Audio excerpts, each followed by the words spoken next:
Hare Krishna, everyone. I hope I'm audible. Prabhu, can you just, Agnil, see, make it available here so I can see the screen. Hare Krishna, everyone. Thank you for joining us for today's discussion on Bhagavad Gita.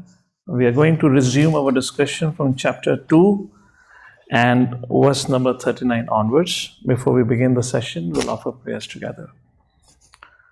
Om Ajnanatirandasya Jnananjanashalakaya Chakshurunmilitam Yena Tasmai Shri Gurave Namaha Shri Chaitanya Manobhishtam Sthapitam Yena Bhutale Swayam Rupa Kadamayam Dadati Swapadantikam Vandeham Shri Guru Shri Jutapatakamalam Shri Gurun Vaishnavamsha Shri Rupam Sagrajatam Sahagana Raghunathanvitam Tam Sajivam Sadvaitam Savadhutam Parijana Sahitam Shri Krishna Chaitanya Devam Shri Radha Krishna Padam Sahana Lalita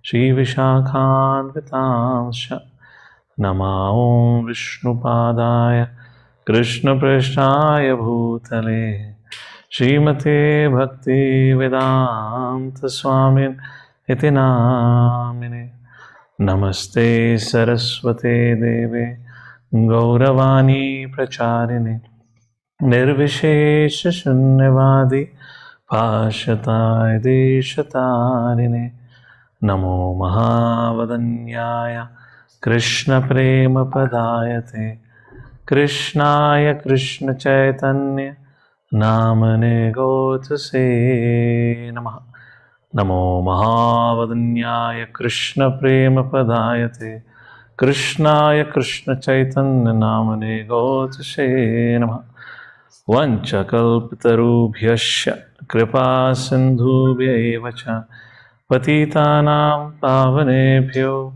Vaishnavebhyo Namo Namaha He Krishna Karuna Sindhu Dinabandhu Jagatpate Gopesha Gopika Kanta Radha Kanta Namostate Tapta Kanchana Gourangi Radhe Vrindavaneshwari Vrishabhano Sute Devi Pranamami Hari Priye Jai Shri Krishna Chaitanya Prabhu Nityananda Shri Advaita Gadadhar Srivasadi Go Bhaktivinoda Hare Krishna Krishna Krishna Hare Hare Hare Ram Ram Ram Hare Hare. Hare Krishna, we welcome everyone for today's discussion. So let me just start with the presentation here. So today's projected planned discussion, I don't think so we'll be able to cover up to 72 verses, but we'll see. At least we'll cover the 39th verse up to the 54th verse, and if time permits, we'll give the overview of the last section of chapter 2 here. So chapter 2 of Bhagavad Gita, titled as Contents of Bhagavad Gita Summarized. We've already discussed this acronym Gita, where we have so far covered the first, the second, and also the third, two dharmas. There we have discussed the part of Karma Kanda, particularly the Swadharma side that we have discussed. Today we're going to talk about Nitya Dharma. And the concluding section of this chapter 2 is Atmaram. And just to briefly touch upon the lessons, what we learned from this particular section, we had discussed about from the previous session We talked about the 9 features of the soul when we discussed the whole Sankhya Yoga.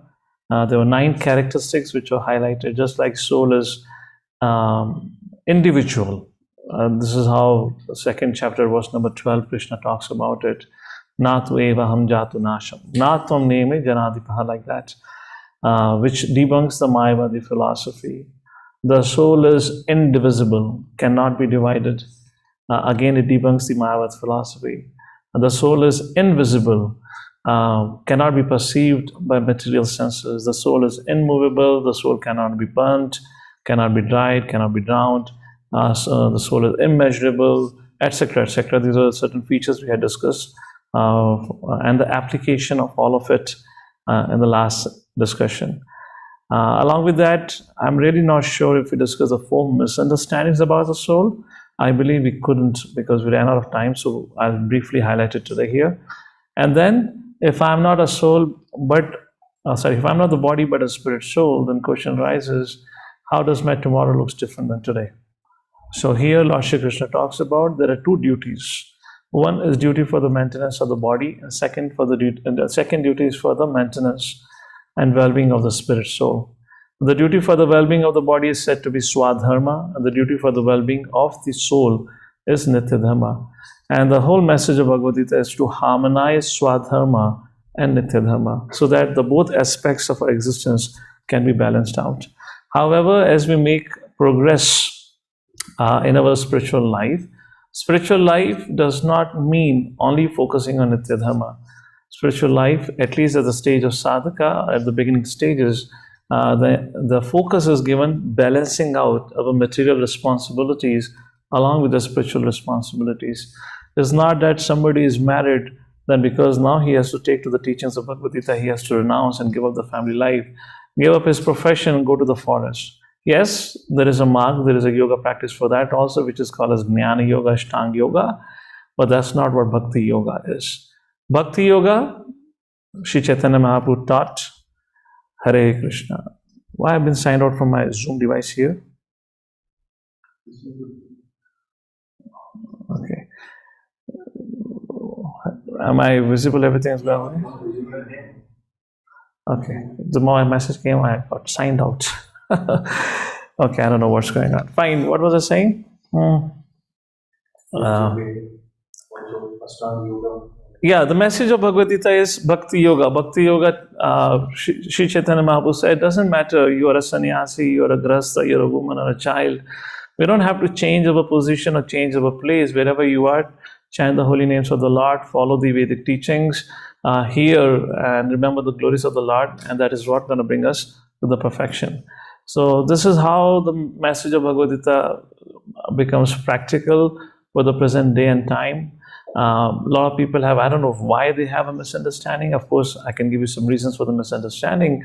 But Arjuna didn't want to do his duty, but Krishna inspired him to do his duty. So how could anyone say Bhagavad Gita's message tells us to give up your duty? It's not at all about giving up duty, but rather becoming responsible towards our duty. And that's the discussion for today. Where in Nitya Dharma, we learn the art of performing our material duty in such a way that even our work, even our mundane work becomes yoga. And that's the discussion which we'll discuss at length in the 3rd chapter. But here, some principles will be shared about it. So we'll take a look at it as we proceed. Let's first talk about certain misunderstandings on the subject of soul, and then we'll start our discussion for today. Misunderstanding the soul. There are 4 kinds of high-level misunderstandings. The first misunderstanding can be mentioned of Mayavadis. Mayavadi says all souls will eventually merge into one. We all are Brahman, we all are Narayan, etc., etc. So they start how the soul came here. So first of all, when the soul cannot be cut, Brahman is indivisible, then how can they say that we all are Brahman and we all are here? Yes, that's what Vaishnava philosophy also says, but it also establishes individuality. It's not that we are all, I guess I give you the example here, just like you have this, the cloud. So according to them, that let's compare the cloud to a Brahman. So cloud and we have temporal, just the rain cloud showers water. Similarly, they say, although the cloud is said to be indivisible, it will not get divided, but yet in reality it showers rain. So that's a contradiction in the understanding. So the basic nature of soul is it cannot be divided. If it cannot be divided, it means if we are existing in the past, we are existing today, we're going to exist in the future. And if it cannot be divided, which means we must be an individual living entity. We all are unique. That's the point. In the middle, for example, they say that, the soul came here. So point is, how are we staying here? They say everything is false, Jagan Mithya. Everything is false here. Prabhupada gives a very beautiful example. Just like the rain cloud, when it showers rain, it produces vegetation, it produces or provides water for drinking. So even there are byproducts which creates further life. So there is an existence, there is a fact in it. How can we say the world does not exist? So it's not that the world does not exist or this is illusion or it's false. No, it exists, but it is temporary. Therefore, it is said Sat Asat. Asatoma Satagamaya. Asato means temporary. So this world which we are in, it is temporary, and our aim should be Satagamaya, go to the eternal. It is not said to be false or illusion. And to end, what happens when it is liberated? And they say the soul merges, but the point is soul cannot dissolve also, as Krishna says in Bhagavad Gita. So anyways, these are some of the common misunderstandings that Mayavadis have, and these are some of the ways you can debunk their understanding. Then second doctrine or way of misunderstanding the soul is of, we can say, the scientists or the empirist. How do they misunderstand? Well, their point is, unless we see, unless we perceive, how can we accept it? The flaw with the modern science is they say we will only accept things which we can perceive and manipulate through our senses. If it is not perceivable through our senses, it is not true. But how can you see the size of the soul? We have already discussed. Prabhupada quotes from Katha Upanishad in one of the purports. 1 by 10,000 of the tip of the hair. And not only that, it is said soul is invisible. Krishna said, a soul is invisible means by whatever material instruments you bring in, you cannot see.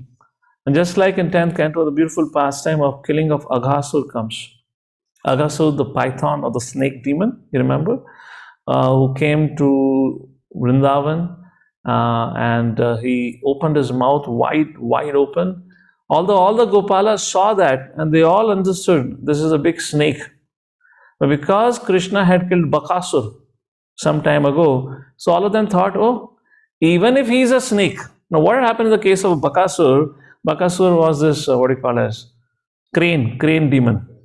So this Bakasur, huge Bakasur in the form of a crane came, was at the bank of Jamuna, and when Krishna and Gopas went there, suddenly from somewhere this crane came and just swallowed Krishna. When Krishna was swallowed by Bakasur, even Balaramji fainted. Forget about all the Gopas fainted, even Balaramji fainted. No, why Balaramji fainted? This is all Leela Shakti. Of course, this is not Srimad Bhagavatam 10th canto discussion right now. So I don't have to get into details. But the point is, even Balaramji fainted, and then the boys saw that how Krishna killed Bakasur.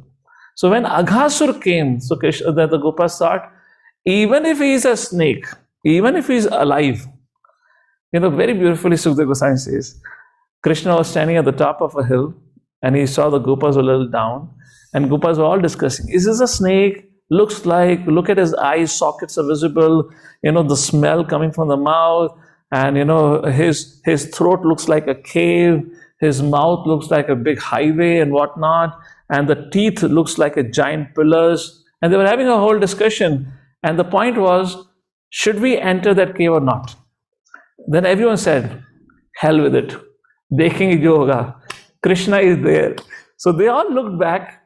Krishna was standing behind, and Krishna was just at a distance away looking at what the boys are doing. Krishna was behind, and all the boys looked at Krishna, and they had a smile on their face. So now something very interesting. Sukadeva Goswami mentioned, they all had a smile on their face. Krishna had worry on his face, and the boys had a smile on their face. They said, well, We know that you will anyway save us. And like with that confidence, they entered into the mouth of Agasur. Now I'm a little confused. Why am I talking about Agasur actually? Yeah, the size of the soul was the point. Yes. How did I come to Agasur? Okay, I mean, I was just reading 10th canto today morning, so the pastime was fresh in my mind. Nonetheless, just to conclude this Agasur pastime, so they entered the mouths of Agasur, and then Krishna had to follow behind, and Krishna also followed behind. And in fact, it is mentioned that how even Krishna for a while was in anxiety. What do I do? In Bakasur mouth, I entered. In Agasur mouth, everyone have entered. If I have to do anything to Agasur, which means my Gopas would also die. So that was a little bit of tricky, one of the trickiest pastimes. The reason I was saying this, when Agasur was killed finally, what happened then? Then his soul came out of his body. And it is mentioned the soul was hanging in the ether or in the air. And when finally Krishna came out of the body of Agasur, then this spark entered into the body of Krishna. So there it is mentioned that not everybody was able to see the soul. The Agasur's soul which got released from the body, everyone was not able to see. And there it is mentioned, only those whose eyes have been empowered with the transcendental vision, only those personality could see Agasur's soul. So the point here that we are discussing in this slide here, that the scientists say, unless we see, we cannot believe. Well, we have to first follow the process to become qualified to be able to see the soul. Yes, we can see the soul, but we have to qualify ourselves to see the soul. In their material perspective, they cannot. So that's their point. However, Katha Upanishad talks about the size of the soul. And how do we understand the soul? The soul is understood by consciousness. If the consciousness is there, the soul is there. When the consciousness is missing, then it is called as death, which means the soul is not there. The third misunderstanding of the soul is the moralist misunderstanding. They say, oh, your philosophy of soul promotes violence. How it is? No, we already spoke about there is some necessary violence and there is unnecessary violence. Everything has its proper utility. We marked one of the Prabhupada purposes. Everything has its proper utility as a heading. So yes, for the sake of dharma, violence has to be followed up with violence. When the dharmic people, irreligious people take up to violence, then to protect dharma, the violence is required, which means punishment of the culprit is essential. And the fourth misunderstanding, the fourth doctrine of misunderstanding the soul is of materialist. Materialist means a sense gratifier. They only look at the life as how I can enjoy. So they say life comes from life, or life comes from chemicals, you only live once, and there is no time for all this thing. Just enjoy. Why waste time? Who has seen what will happen after death? Who knows if there will be another life or not? Actually, that's the idea of those who are too absorbed in enjoying their senses. However, Krishna's checkmate was, Krishna says, if everything is matter, then ultimately nothing matters. Yes, if everything is matter, then nothing matters. Then you can go ahead and kill anything, destroy anything and everything. And that's what Krishna told Arjuna at that point of time. And after this discussion, when still Arjuna was not looking like much convinced or ready to fight, then Krishna began to speak from 31st verse onward about what we call as karma kanda. Kanda is a little controversial word today. In Sanskrit, kanda means section. But today, kand means kuch ho gaya. So today has a little bit of misnomer about the word kand ho gaya. But the kand refers to a section. There are three major sections in Vedic scriptures: karma kand, jnana kand, upasana kand. We'll take a look at it briefly. So when we are talking about here karma kand, the whole subject matter which we already discussed, I'll just brief it out, where Krishna tells Arjuna, okay, perform your duty. When you perform your duty, if you win the war, you get to enjoy the whole kingdom. And if you lose the war, while performing your duty, when you die on the battlefield, which is considered victorious, and you go to heavens. In other words, Arjuna's fear that I will commit sin by fighting the war, Krishna is saying, by fighting the war as a matter of duty is not committing sin, but not performing your duty is a sin. So if you refrain from performing your dharma, that is a sin. But doing your duty is not a sin. You are a Kshatriya, so you are supposed to perform that, and you are protecting dharma. You're not against dharma. That's the point which is discussed. In other words, do your duty, enjoy the results, be happy, That was a point discussed here. So Karma Kanda. Karma Kanda has three aspects. First, wash off your sins in this world. Different rituals and sacrifices are prescribed for that purpose. Second thing, by performing this whole Karma Kanda section of Vedic scriptures, following the rules and regulations and Vedic practices, one gains artha, prosperity. And by the proper practice of it, it paves the way for elevation to higher planets. However, the main component, the driving force of these activities is pleasure, the sense verification, like that. So here, according to your Varna and Ashram, different activities are described for Brahmanas, Kshatriya, Vaishyas, and Shudra. So that's one section of scripture. Second section of scriptures is Jnana Kanda. Jnana Khanda, we can call it rather, where there is a study of Vedic scriptures, shlokas, etc. And what is the goal of it? The goal here is different than the previous, where the pleasure was the priority. Here, the goal of this practice or this section of Vedic scriptures is to help people become free from suffering, and they can achieve peace, ultimately moksha, which is available only in the Brahma Jyoti. These are the categories of people who say Om Shanti, Shanti, Shanti, driving or aiming for Shanti. So peace is a major component or impetus for them to act. And then comes the third section of scriptures, which is called Upasana. Upasana. Asana means sit, up means near, Upasana, like that, Upasana Khand, or Upnishad, same thing, Upnishad, like that. So Upasana Kanda, the whole idea of this section is, which teaches us about worship of the Supreme Personality of Godhead. Different rituals and practices are prescribed here. Foremost of it is chanting the holy names of the Lord, offering bhoga to the Lord, hearing about Krishna, serving the deity of the Krishna. And the main driving force or impetus for the practice or for the following of this khanda of scriptures is love, where attraction for Krishna is a driving force, like that. So in this section, Krishna says happiness comes from performance of dharma. So you're saying you would lose enjoyment, so this argument is defeated here. No, your happiness would only come when you practice your dharma, not give up your dharma, like that. Even material happiness comes from following dharma. And what is dharma? Dharma is of two types: Swadharma, Sanatan Dharma. Sanatan Dharma, we're going to talk about it now. And dharma ultimately must bring us to Krishna consciousness. Prabhupada emphasized in the purport. Now, what will happen if you don't perform your dharma? Then we had a discussion of the 4-5 verses where Lord Shri Krishna warns Arjuna, you will incur sin, infamy, people will criticize you, enemy will mock you, laugh at you, use abusive words, and dishonor. So the third argument by Arjuna, fear of sinful reactions, is also defeated. Where Krishna says, if you don't do your dharma, is a sin, not performance of your dharma. And finally, this section ended with Sukhe Dukhe Samaya Kritva Labha Labho Jaya Jaya. We had discussed this verse, so we will move forward. So these are some activities which we have created.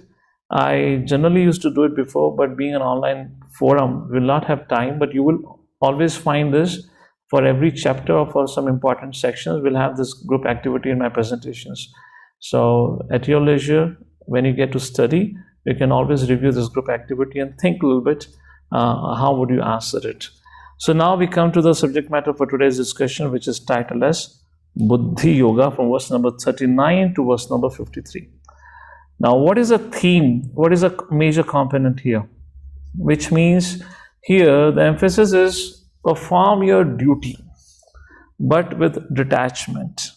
And the result would be you will not incur any reaction. So here Nishkama Karma Yoga also inspires a person to perform his duty in such a way, a responsible, dutiful action, but responsible, dutiful, detached action, yet not incurring either the good or the bad reaction for it. So the question arises, why Krishna has to speak now further? Now Arjuna had asked a question, Yashrehasya nishchitam bruhitan me shishyasyam sadimam tvam prapana. Tell me what is the best for me? And in answer to this question, Lord Shri Krishna told Arjuna, first of all, you're not the body but spiritual. All your problems are arising because of your bodily identification. After helping that clarifying that for Arjuna, then Lord Shri Krishna spoke about, Arjuna, you should do your duty so that you can enjoy in this life and the next life. If that's it, Arjuna have not asked a question, why Lord Shri Krishna is continuing with the discussion further? What's the need for it? And the answer is simple. Yet Arjuna is not finding enough motivation to get up and fight. Did I tell in this forum last time that please start marking how many times Krishna will tell Arjuna, Tato yudhyasva bharata, get up and fight. You'll find it again in this section also. Krishna says, get up and fight, which means Arjuna is still sitting on the chariot. You can take it figuratively, which means he is not yet willing to fight. So seeing that Arjuna is still not lifting his Gandiva bow, doesn't look like confident enough. So now Lord Shri Krishna says, all right, let me tell you something more important and a better way of looking at your problem. And your problem is you don't want to do your duty, and let me tell you why you should do your duty. First, I told you should do your duty for your sake. So which is a little bit of selfish philosophy. Arjuna is a devotee of the Lord, pure devotee of the Lord, so he will not buy into it. So Krishna says, all right. And how many of us have experienced when we are dealing with somebody, when we are counseling or mentoring somebody, and we tell them, okay, Prabhu, do like this. And the Prabhu is still sitting like this. No, nothing. Then he say, okay, let's do this way. You always keep on giving better and better proposition. Yes or no? This is what is happening here. Arjuna still doesn't seem to be getting onto his toes to start fighting. So Krishna says, okay, let me tell you something else. And that's how the 39th verse onwards discussion begins. So far, what we have seen, let us quickly take a look and then we'll start with this section. So Arjuna have accepted his defeat and he surrenders to Krishna. And then Krishna begins to speak to Arjuna in verse number 10 to 11. And 11 to 30, the very first thing Krishna taught to Arjuna is philosophy of Sankhya, you're not the body but a spirit soul. And the philosophy of Karma Kanda has been spoken. Perform your work for your self-interest, gain higher enjoyment, and avoid misery by performing prescribed duty of fighting. Where Krishna have refuted the second and third argument. And now Krishna will speak on something called as Buddhi Yoga, which can also be called as Nishkam Karma Yoga. That's it for the presentation today. Let's go back to the book now. We'll read from the book. So text number 39, Krishna says, Eshate bihita sankhye buddhir yoge tu imam shnu. Pay attention. I mean to say here. Krishna says, here, you should pay attention to what Krishna is saying. That's what I meant. Buddhaya yukto yaya partha karma bandham prahashyasi. Karma bandham prahashyasi. Prahashyasi means getting released. Karma bandham. You can get released from all fruitive activities or reactions to your fruitive activities. How? Eshate bihita sankhya. So far, Arjuna, I have described you Sankhya. What is Sankhya? Sankhya is the analytical study of the soul and the matter. That is what Sankhya. And Srila Prabhupada in the purport will quote an atheistic Kapila who had appeared in Kali Yuga sometime, and he also gave Sankhya. But Prabhupada says, please do not misunderstand this atheistic Kapila talking about Sankhya to be the same Kapila Muni of 3rd canto Srimad Bhagavatam, the son of Kadama Muniya Devhuti. He spoke Sankhya Yoga. So there is difference between Karma Yoga, there is difference between Jnana Yoga, there is difference between Sankhya and Sankhya Yoga. So anyone would like to explain what is the difference? Let's say Sankhya and Sankhya Yoga for that reason. Hare Krishna. All right, Mother Priya, go ahead. Hare Krishna, Prabhu. Prabhu, it must be that karma means to do our karma, but karma yoga means to do the karma in a way that we are doing it in a Krishna conscious way, or in a way that we are getting closer to Krishna. So similarly, Gyan means we are just getting the Gyan, but if it's Gyan yoga, it is to bring us closer to Krishna. Okay, thank you. Quite close to it. So the difference between the both is yoga. The word yoga. Yoga means to become conscious of our relationship with the Lord. Yoga means to have continuous established relationship with the Supreme Personality of Godhead. So when we become conscious of a relationship with the Lord, and then whatever action we perform, that action is performed in relation to the Supreme Personality of Godhead. So same karma, which like what was told by Krishna to Arjuna prior, where Krishna says, Eshate Bhita Sankhya, I have already explained you Sankhya, and after that Krishna explained about Karma Kanda, where Krishna says, work for yourself. And the same thing, Krishna is still going to say, Arjuna, in this section also, get up and fight. But now the difference between what Krishna said before and Krishna going to tell him now to fight, the difference is Krishna told him that you get the result, enjoy the result. Now Krishna will say, what you get the result, give it to the Krishna, give it to the Lord. Which means this is a little kind of difficult at times to understand the concept of not being attached to the result.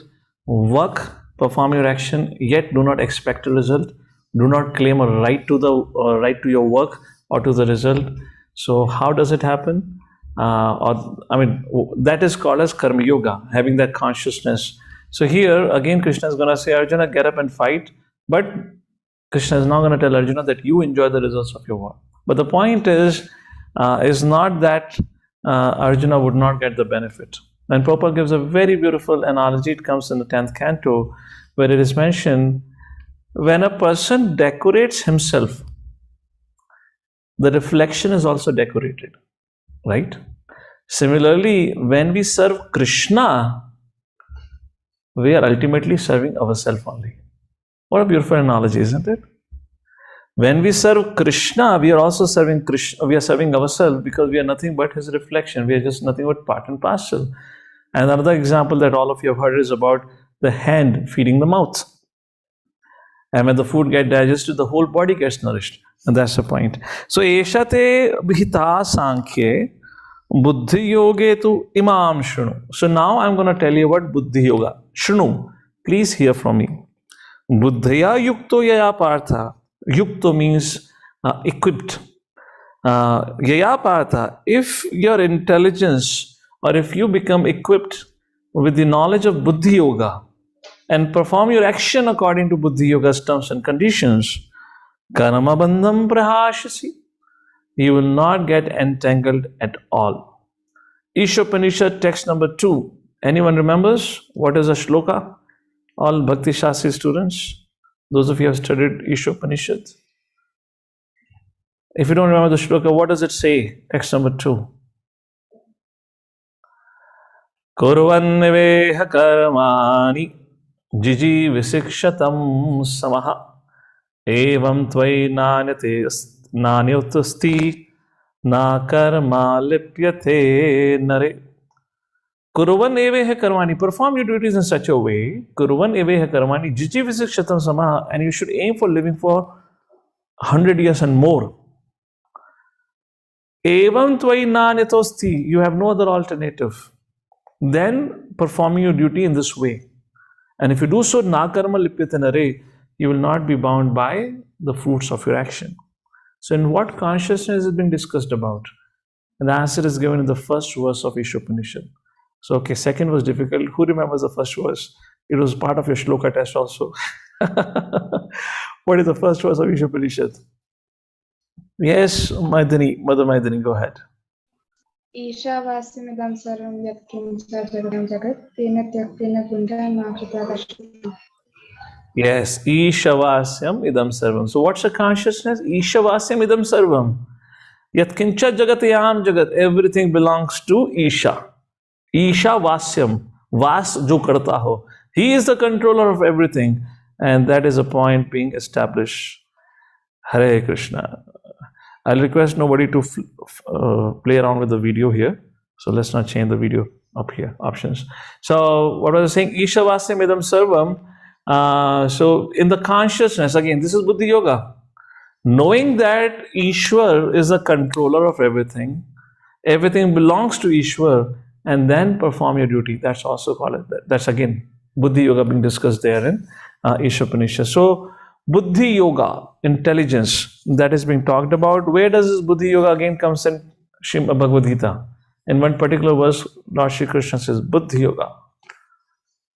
How do we, okay, let me put it this way. how do we get this the wisdom of Buddhi Yoga? How do we understand? How do we understand how our intelligence will be fixed in Buddhi Yoga, so that any and every action that I perform, I see it as a service to the Lord? Is that making sense? Now, is it something that Prabhu we're gonna read here what Krishna says from text number 39 up to text number 72?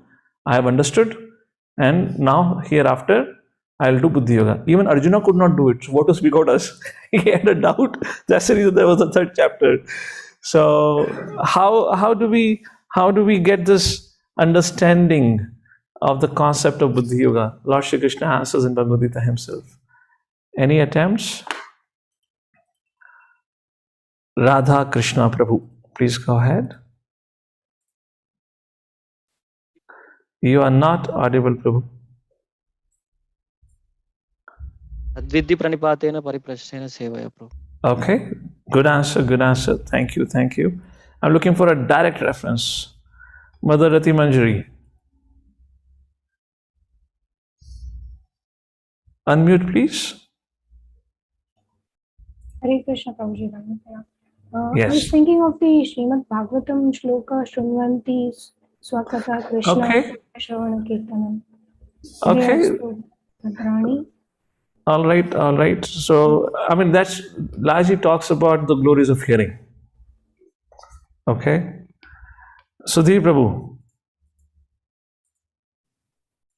Hare Krishna Prabhu. Uddared atmanatmanam natmanam avsadayet. Atmaifiha atmano bandhur. No, that talks about the state of mind. If mind is controlled, mind is the best of your friend. If mind is not controlled, mind is worst of your enemy, right? This is 6th chapter, Bhagavad Gita, 4th or the 5th verse, I believe you're quoting here. Not exactly that one. Mother Maidhavani?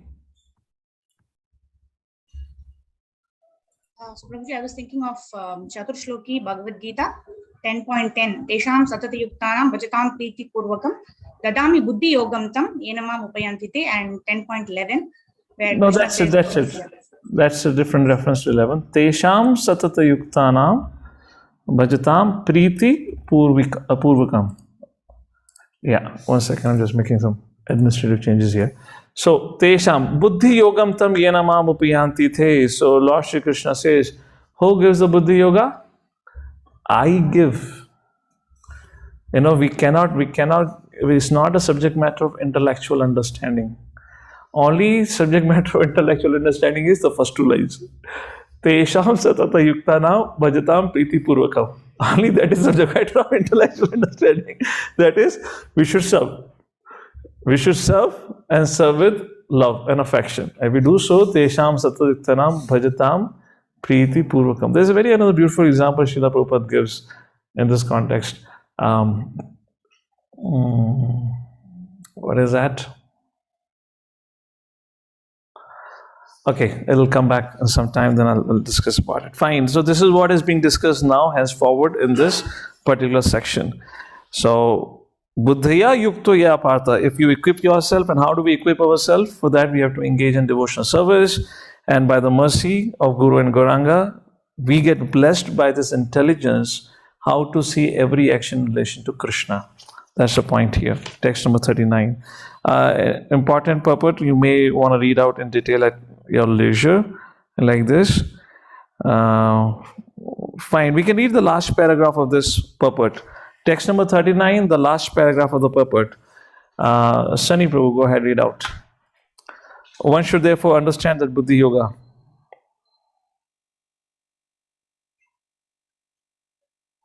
You're not audible, Prabhu. Nothing is audible. Mother Anjana, go ahead. One should therefore understand that Buddhi Yoga means to work in Krishna consciousness in the full bliss and knowledge of devotional service. One who works for the satisfaction of the Lord only, however difficult such work may be, is working under the principles of Buddhi Yoga and finds himself always in transcendental bliss. By such transcendental engagement, one achieves all transcendental understanding automatically by the grace of the Lord. and thus his liberation is complete in itself, without his making extraneous endeavors to acquire knowledge. There is much difference between work in Krishna consciousness and work of fruitive results, especially in the matter of sense gratification for achieving results in terms of family or material happiness. Buddhi Yoga is therefore the transcendental quality of the work that we perform. So Buddhi Yoga is nothing but an art of smart work in such a way so that every work that we do becomes yoga. The work itself becomes yoga. And that's the beauty of this discussion that we're going to refer now. So now, after saying Krishna telling to Arjuna, Buddhi Yoga is what I'm going to tell you. So obviously question comes, just like you tell somebody, like Krishna is kind of acting as a marketing head here. He's trying to, tell Arjuna, no, this is a better thing. So whenever you say that this is something good, then you have to also get some promotions, 50% discount.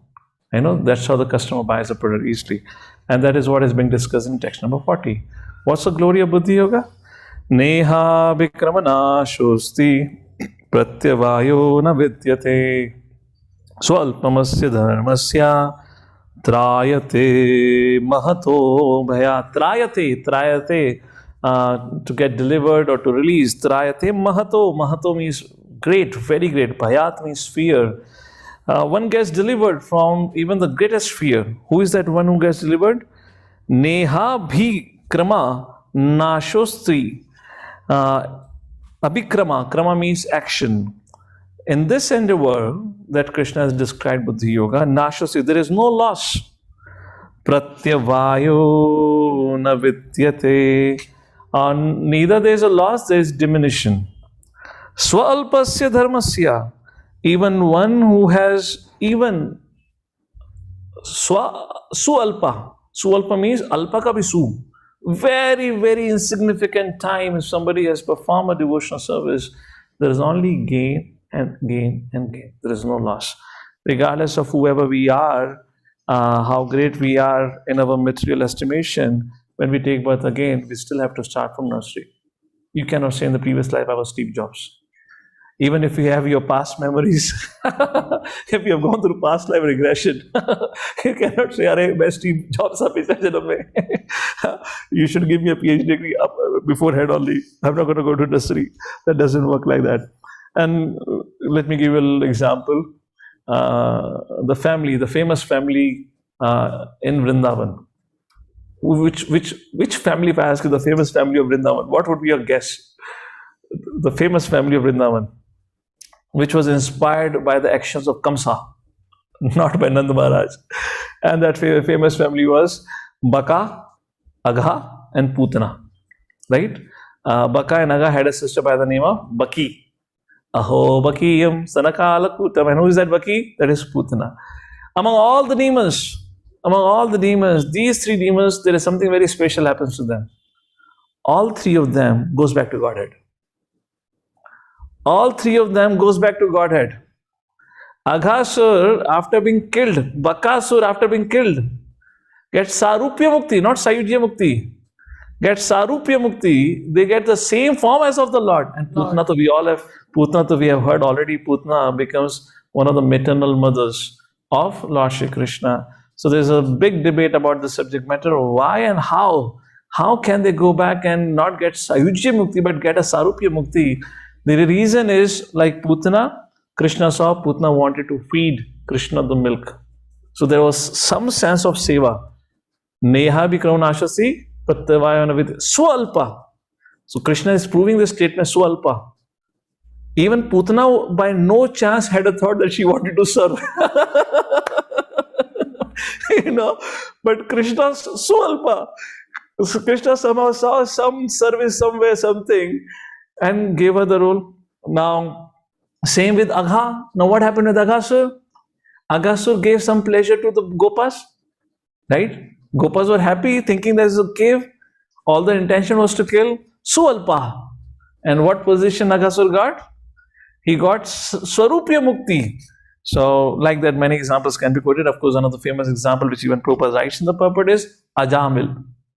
Ajamil in his childhood days had performed practiced dharma, had performed bhakti to some extent, but later on when he got distracted, yet at the later end of his life, at the fag end of his life, where he was just awaiting for severe punishments by Yamraj for all the sins that he had committed, at that time it was Lord who inspired Vishnu Dutas to go and save Ajamil. So in case of Ajamil, still our heart doesn't get so much moved. Arey kuch to kara tha. But in case of Aghasur, in case of Putana, we can understand Suvalpa. Jahan to seva bhi nahi kari thi. So that's the point. I wanted to make both examples here for all of your reference. And then there's a very beautiful verse Prabhupada quotes from 1st canto, 5th chapter, verse number 17 for Srimad Bhagavatam, spoken by Narad Muni, almost on the same line. We all can recite. Very beautiful verse. Tyaktva sadharmam charanam bhajam hare bhajan apakpota pate tato yadi yatra kava bhadram abhad amushyakim kovatapto bhajatam swadharmataha. Tyaktva swadharmam. Tyakta means giving up. Swadharmam sarvadharman parityaja. This is what it means, tyakta swadharmam. Charanam bhajam hare. So what happens, sarvadharman parityaja? Mamekam sharanam vaja is what the first line is. Tyaktva sadharmam charanam bhujam harir. And what does Krishna says? Sarvadharman pratija mam ekam sharanam vraja aham tvam sarva papebhyo moksha shyami masucha. And then what does Nabhuni says? Tyaktva sadharmam charanam bhujam harir bhajan apakvotha. Bhajan means bhakti. Apak, paka hua am, apaka hua am. Bhajan apakvo, whose bhakti has not yet got matured. Bhajan apakvotha. Patet. Patet means patan. Girjana. Patet tato yadi. Even if somebody's bhakti is not matured, he falls down. Yatra kava bhadram abhad amushyakim. Yatra kava. Narada is raising a question. So what? Abhadra, inauspicious. Bhadra, auspicious? Bhadra Purnima? Abhadra. I'm just connecting so you find it easy to understand Sanskrit, okay? So yatra kava bhadram. So what inauspiciousness can happen in life of such a person? And then kovarta apto abhajatam sadharmata. Kovarta apto abhajatam sadharmata. Abhajatam, those who does not render devotion service. Swadharmataha. Even they are following varnashram duties very nicely. Kovarta. And what good can they attain? Kovarta apto, what good can they attain? Those who are performing their varnashram duties very nicely. And there is no loss. Yatraka abhadram. And there is no loss or inauspicious of one who has rendered devotional service. Like that, Prabhupada quotes is very, very beautiful. Was from 1st canto Srimad Bhagavatam. Let's go to text number 41 now. So, after giving a promotional offer, there is no loss or diminution of this path. Now, let's talk some serious business. What is a prerequisite? So can anyone take to this? Can anyone succeed into this? Krishna says, no, there is a prerequisite. Text number 41. Vaivasayatmika buddhir ekhe kuru nandana bahushakha hyanantascha buddhayo vaivasayinam. Vaivasayatmika means fixed, firm. Buddhi, intelligence. Ekhe Kuru Nandana. Vaivasayatmika buddhi ekhe. That's a whole line actually. Kuru Nandana is a way of addressing, but the point is Vaivasayatmika buddhi ekhe, whose intelligence is fixed only on single point. Vaivasayatmika buddhi ekhe Kuru Nandana. Bahushakha yanantascha. Bahushakha buddhayo vaivasayinam. However, whose mind, Bahushakha, is distracted because of many subjects. Buddhayo vaivasayinam. Buddhayo vaivasayinam, they cannot find fixity, they cannot find determination, they cannot have any resolution to do anything. That's the point here. Now, 2nd canto, Srimad Bhagavatam, chapter number 1, verse number 2 to verse number 5. You can note it as a homework for yourself. You can read it out, where Sukadeva Goswami speaks about which kind of people find their intelligence to be Bahushakha. Bahushakha hi anantascha buddhayo vaivasayinam. So, 2nd canto, chapter number 1, verse number 2 to verse number 5, there Sukadeva Goswami is speaking about Grahamedis. Grahamedis, where second verse Sukadeva Goswami says, have many subjects to hear, like sociology, politics, many different things, but not about Krishna consciousness. What is their life? Nidrya, what is that?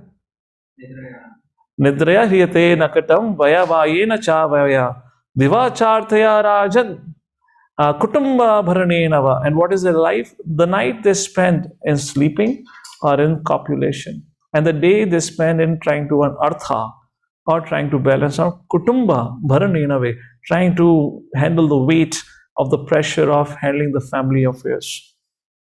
And these people are called as Grahamedhi. Grahamedhi, interesting word actually. If you look from the perspective of Sanskrit language, there is something called as Medhi Stambha. Medhi Stambha refers to the pole to which bull is tied. So is a Grahamedhi? So Medhi Stambha is, okay, let me just reiterate. Grahamedhi, Medhi Stambha. I'm just giving a Sanskrit understanding of it. So Medhi Stambha refers to the pole to which a bull is tied. Graha Medhi refers to the man who is tied to the pole known as home. That is called as Graha Medhi. So one who cannot just think anything outside of his family affairs and his sense gratification, either individual or extended sense gratification, Bahushakahi Anantascha Budayo Vaivasayinam. For such a person, there cannot be any resolute determination. It cannot. Why Vasayatmi Buddhi? So now question arises, what does it mean to have resolute determination? What does it mean fixity? And all of you probably would have heard of this. One of the famous verses of Bhagavad Gita, and Prabhupada in reference to this, he says, he read the commentary of Srila Vishnu Chakravarti Thakur, and that is what gave the determination to Srila Prabhupada to follow. Of course, he wanted to, but he became determined to go to the West and preach. What was the commentary of Vishnu Chakravarti Thakur? I'll read it out in a short while. So, let's read a little bit the purport. Very beautiful purport. Prabhupada goes Chaitanya Charitamrita. Shraddha Shabde Vishwasa Kahe Sudhrida Nishaya Krishna Bhakti Kaile Sarva Karma Krita Hai. Anyone would like to read out the translation of this verse and the purport ahead of it? Please read out. I cannot see anyone right now, so okay. Nihar Prabhu, go ahead. So those who are on this path are No, not the resolute- translation. The verse you find in the purport. After the sorry. verse. Yeah. So faith means unflicting trust in something sublime. When one is engaged in the duties of Krishna consciousness, he need not act in relationship to the material world with obligations to family traditions, humanity, or nationality. Fruitive activities are the engagements of one's reaction from past good or bad deeds. When one is awake in Krishna consciousness, he need no longer endeavor for good results in his activities. When one is situated in Krishna consciousness, all activities are on the absolute plane, for they are no longer subject to dualities like good and bad. All right. The highest. Okay, so we'll continue reading in just a short while. So faith, Shabda means unflinching trust in something sublime. That's the point here. So question that I'm trying to raise here is determination. How does we develop that determination? Why Vasayatmika Buddhi Ekhe Kurunandana. Krishna is only my shelter. Nothing else. It's very easy to say. What is that? No. Every morning, the 10 offenses, we conclude with that now. What is that line? Krishna Prema. What is that line? Every devotee claims to be Vaishnava must carefully guard against all this offense in order to quickly achieve the desired success. Krishna Prema. Hari Bol. I don't know how much it remembers rest of the day about it. What's the practical implication of it? Vayavasayatmika buddhir eke kurunandana. First of all, we need to become resolute. At least become fixated for Krishna Prema only, if not anything. So how does this determination happen? Prabhupada writes in the second paragraph. Very beautiful point here. Who was reading our Niha, Prabhu, right? You can continue reading it. Okay, Prabhu. The paragraph next to it. Yeah. So service. The resolute purpose. Yeah. So the resolute purpose of a person in Krishna consciousness is based on knowledge. Vasudeva Sharanam. Itisa Mahatma Su Durlabh. A person in Krishna consciousness is the rare good soul who knows perfectly the Vasudeva or Krishna is the root of all manifested causes. As by watering the root of a tree, one automatically distributes water to the leaves and branches. So by acting in Krishna consciousness, one can render the highest service to everyone, namely self, family, society, country, humanity, etc. If Krishna is satisfied by one's actions, then everyone will be satisfied. Hare Krishna. So that fixity, determination depends on knowledge. Knowledge is Krishna is the root of everything. Yatha, what is this?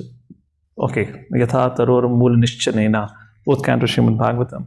So nonetheless, so to have this unflinching faith, Krishna is the root of everything. If we serve Krishna, everything would be nourished. Now question comes, so can I do any service now? Right? Service, determination to serve. So can I do any service? Very fantastic purpose. And now Prabhupada says, how do you do your service? The service should be done under the guidance. Yasya prasadat bhagavat prasadu yasya prasadam magati kutopi. Therefore you will find this verse quoted in the purport. So the idea of this verse quoted here is, so how do you serve? Okay, serve with determination. Determination comes from knowledge. Okay, Krishna is my master. I need to serve Krishna. So imagine all of us start doing service on our own. Nitai Gaur Hari Bol. There won't be any movement. So how do we serve? We serve under guidance. That is the point here. All right. So this is being discussed. Okay, let's take a look at the presentation a little bit here. I have Vishnu Chakravarti Thakur's commentary also mentioned here on this. So the motivating principle, one can work but still get no reactions. 40 talks about eternal credit. These are the titles. If you want, you can write it for your verses. And then what is the prerequisite, as text number 41 talks about, that is resolute determination. We've discussed about this, and this is Vaivasayatmika Buddhi Shloka, which talks about becoming resolute in the spiritual. Strong faith, the Krishna consciousness will bring the highest perfection. And Srila Prabhupada called it as the special verse. There's a very famous story that was published in Back to Godhead magazine about one Russian lady who had been actually involved in book distribution for almost 2 to 3 decades. I believe she was a disciple of His Holiness Indradumna Swami Maharaj. Now, if any of you are a little bit aware of the Russian weather, large part of the year it is cold. And in that large part, major part of the year is snowfall, like that. Particularly the more you go on the northern side towards the Siberia, things like that. So this lady, for almost more than 2 to 3 decades, had been doing book distribution. And she started her book distribution things like when Iron Curtain was there, where the Soviets were not at all favorable. So she used to do book distribution in those time every day for several hours in hiding. Hide the books under the coat, talk to a person, shows interest, and show the book. And there was a constant fear that if I'm caught, I would be severely punished. Yet she continued. So one time she was caught, she was confronted, and she was given a chance to change her behavior like that. Yet she continued. So after 10 years of doing that particular book distribution in a particular area, the police people there, who were all this mindset of communists, they became so favorable, they were so inspired. They said, we don't know about your philosophy, but because we know you and you have such a determination that from last 10 years, every single day, despite a heavy snowfall, you still come and do book distribution.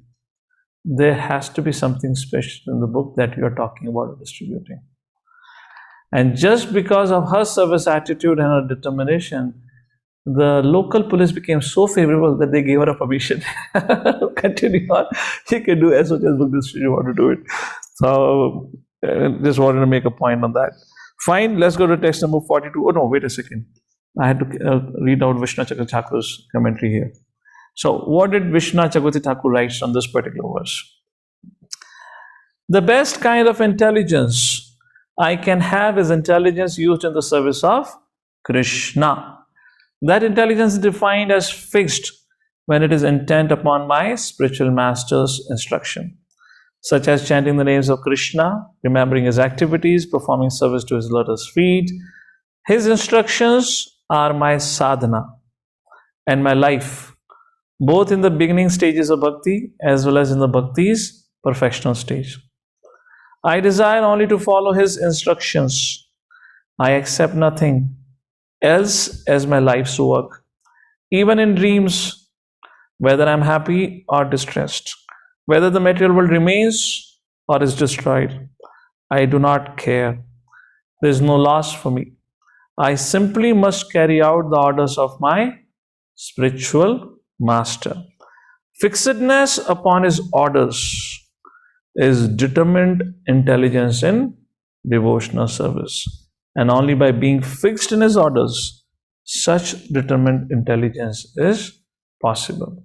And this is what was the driving force of Srila Prabhupada to go on, deal with repeated failures, and the goal was set, serve spiritual master. And ultimately Srila Prabhupada succeeded. That's an example here, and this is what the verse and the commentary that inspired Srila Prabhupada. Text number 42 and 43, what are the disqualifications? In one way we can say, on the path of bhakti. Yamima pushpitam vacham pravadanti avipashitaha vedavadartha partha nanyad astiti vadina. Vadina means, Prabhupada writes as what? Advocate. So fine, that's we can look at that way. Yam imam pushpitam vacham. Vacham means shabd, words. Pushpitam means flowers. All these flowery words. Pravadanti avipashitaha vedavatartha. Who are vedavatartha? They are said to be the followers of Vedas. Na anyat astiti vadinaha. So all these followers of Vedas, vedavatarthas, they, this was, they're called as a man of small knowledge because they're very much attracted to the Yam Imam Pushpitam Vacha, the flowery language or the words of the Vedic scriptures, which recommends various fruitive activities for the elevation to heavenly planets, getting a good birth, power, and so forth. And what happens? Kamatman Swargapara Janma Karma Phala Pradam Kriya Vishesh Bahulam Bhogashwarya Gatim Prati. And their goal is sense gratification. Bhoga Ashwarya Gatim Prati. They say that there is nothing more than this. So, in other words, Lord Shri Krishna is now calling the concept of karma kanda as irrelevant, something we should not be desirous of. Men of small intelligence are attached to it. That is largely being discussed here in this particular verse. And then text number 44.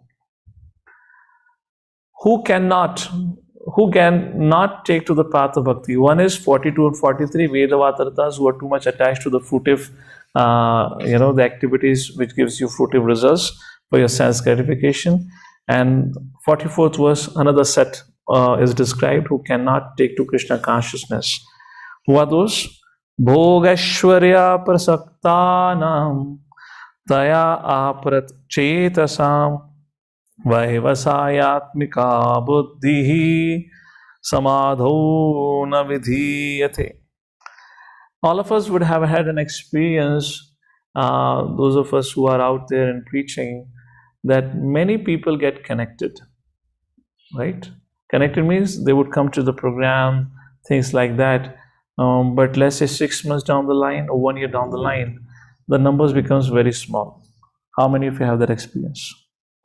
A lot of time people ask this question, what happened? Was such a nice person, everything was going okay and good and all that. Bhoga Ashwarya Prasaktanam. Their mind was too much attached to Bhoga and Ashwarya. They were just not able to give it up. First of all, many people don't want to come to ISKCON temple only. They are so fearful. They are so fearful, particularly of this young shaven-headed brahmacharis. Now there is such a big fear in the society. They think like, these people are risky people. They catch anyone and everyone. They shave them up. Everything goes away. Recently, there was a lot of controversy also, right? During the COVID time or pre-COVID time, some brahmachari cases happened like that. Nonetheless. But the major problem that people have with ISKCON is they say these ISKCON people are too damn serious.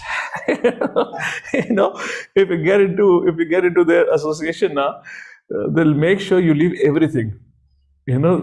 Just you cannot even latch onto your basic sense gratificatory desires. They even force you to throw that away, and that's the reason people are kind of terrified. So there's a very interesting discussion that comes in Mahabharata. It's just coming to my mind right now.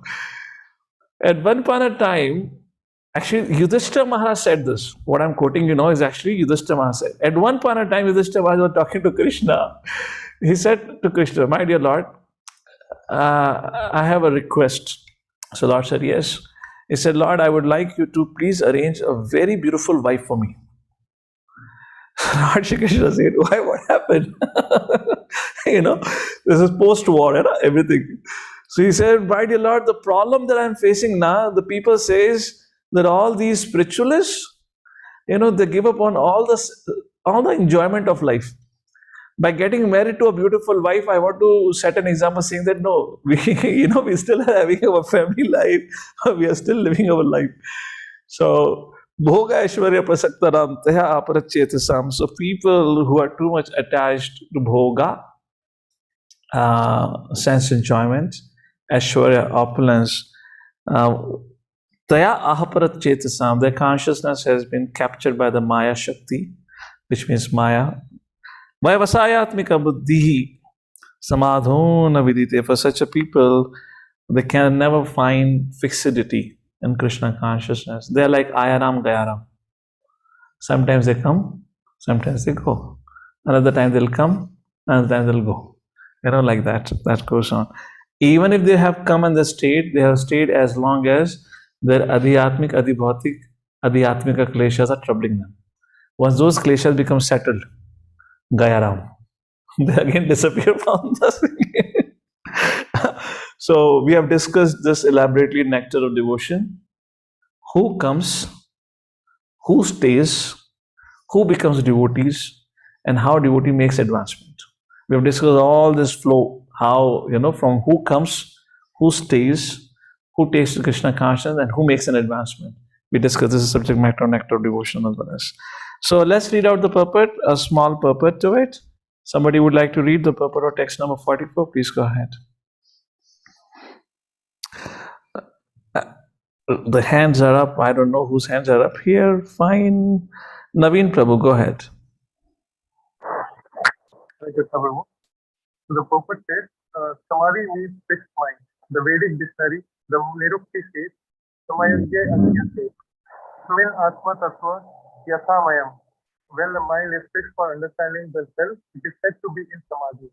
Samadhi is never possible for a person interested in material self-enjoyment and regulated by such temporary things. They are more or less condemned by the presence of material energy. And finally, in this section, now text number 45 and 46, we'll just read it and we'll pause for a break after that. Text number 45, what is the purpose of Vedas? Lord Shri Krishna tells to Arjuna. Trai gunya vishaya veda nistrai gunyo bhavarjana nirdvando nitya sattvasto niryoga shema atmavan. Vishaya, Veda. Vishaya means subject. What is the subject matter of Veda? Trai gunya or Trai guna, which is mode of goodness, passion, ignorance. Chapter number 14th, 17th and 18th. We'll describe this in detail. Nistrai gunyo bhava arjuna. The goal of Vedas is to teach you about this and as to take you beyond this. Nirdvanda, nitya, sattvasto. Beyond these three modes, there is another mode called as Nitya Sattva, Shuddha Sattva. Nitya Sattva Stho, Stho means situated, Stho, situated. becomes situated into the mode of consciousness which is called as Shuddha Sattva Gun, which is beyond dualities, nirdvando, dvanda, dualities, nirdvando, which is beyond dualities, niryoga shema, niryoga shema, profit, gain, loss, again symptom of dvanda, niryoga shema atmavan, where yourself becomes freed from all the fear of loss and gain, etc. Please read the translation. Priya, go ahead. Hare Krishna. Thank you, Prabhu. All material active. Mother, Vedas, translation, please. sorry. The Vedas deal mainly with the subject of three modes of material nature. O Arjuna, become transcendental to these three modes, be free from all dualities and from all anxieties for gain and safety, and be established in the self. Hare Krishna. Very important shloka will be discussed, its application will be discussed in later on chapters, but I'll just make a point here. Because somebody has, or let's say for us, we have taken to the path of bhakti, does not mean just because we have taken to the path of bhakti, there won't be any more challenges. There won't be any more inconveniences or troubles in our life. Yes, we do say to people, chant and be happy. Prabhupada said that, we repeat. We say, if you take to Krishna consciousness, you'll have a healthy body, peaceful mind, sharp intellect, jolly soul. Yes, Hari Bol. This is our promotional offer that we give it to everyone, nonetheless. But we still have our own challenges. We still face with challenges, individual challenges, collective challenges at the level of the community, at the level of your family, and at the level of your individual sadhana. So, nirdvanda nitva sattvastu niyoga shema atmavan, this particular line of sukhe dukhe samay kritva labha labho, that, or atam tatikshva bharata. Every time when this is said, Krishna is trying to tell us, continue on, move on, just tolerate the inconveniences, because the laws of material nature are going to act. They're going to be adhyatmika, adhibhautika, adhidaivika, kalesha. There's no way of not. If the Pandavas could have so many challenges, this has always had, I've always had this question in my mind: why Srimad Bhagavatam only have to be filled with the stories of struggle? You take Srimad Bhagavatam, any canto you pick it up, it's all about struggle. Ajamil, struggle. Chitraketu, struggle. Dhruv Maharaj, struggle. Parikshit, struggle. Bhishma, struggle. Yudhishthira, struggle. You name anyone. Prahlad Maharaj, struggle. Narada the boy, struggle. Prithu Maharaj, Prithu Maharaj, he created a struggle for Dharani. It's all struggle. It's all Ranti Dev. You talk about anyone, it's all struggle. And their levels of struggle were extreme. Generally our conception of life is, Hari Bol, we came to Bhakti now, all is going to be jolly, happy, there are going to be no challenges. But even the best of the devotees, you name any one character from Bhagavatam or any story from Mahabharata, Ramayana, where there were no challenges. Actual beauty of an individual shines only how the person handles challenges. So therefore decide, this is a mundane example, but we give an example, of what Newton, who invented the bulb? Edison. So his point was, I failed 9,999 times, or 999 times, whatever times failed.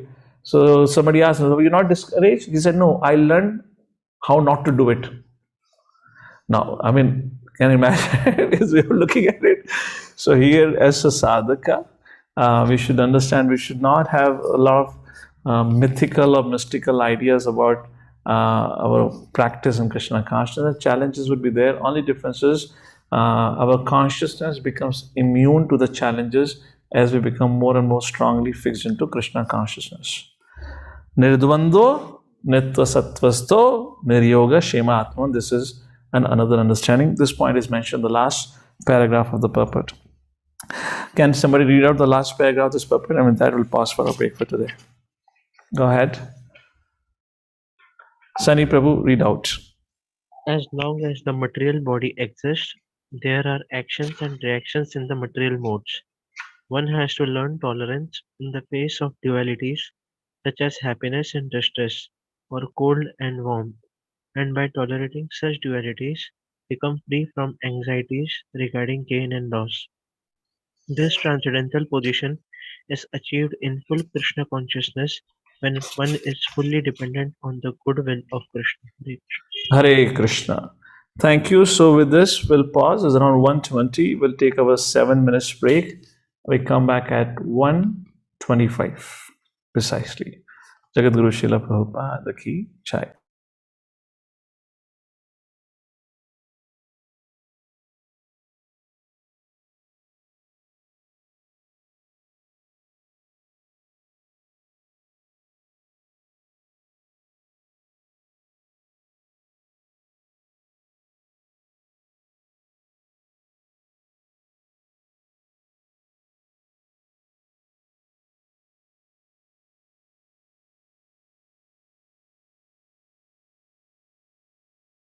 Krishna, Hare Hare, Hare Rama, Hare Rama, Rama Rama, Hare Hare, Hare Krishna, Krishna Krishna, Hare Hare, Hare Rama, Rama Rama, Hare Hare, Hare Krishna, Krishna Krishna, Hare Hare, Hare Rama, Rama Rama, Hare Hare, Hare Krishna, Krishna Krishna, Hare Hare, Hare Rama, Rama Rama, Hare Hare, Hare Krishna, Krishna Krishna, Hare Hare, Hare Rama, Rama Rama, Hare Hare, Hare Krishna, Krishna Krishna, Hare Hare, Hare Rama, Rama Rama, Hare Hare, Hare Krishna, Krishna Krishna, Hare Hare, Hare Rama, Rama Rama, Hare Hare, Hare Krishna,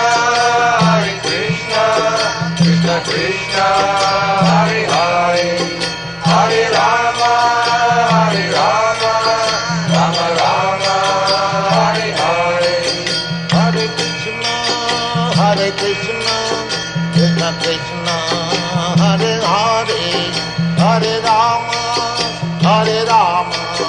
Rama Rama, Hare Hare, Hare Krishna, Krishna Krishna, Hare Hare, Hare Rama, Rama Rama, Hare Hare, Hare Krishna, Krishna Krishna, Hare Hare, Hare Rama, Rama Rama, Hare Hare, Hare Krishna, Krishna Krishna, Hare Hare, Hare Rama, Rama Rama, Hare Hare, Hare Krishna, Krishna Krishna, Hare Hare, Hare Rama,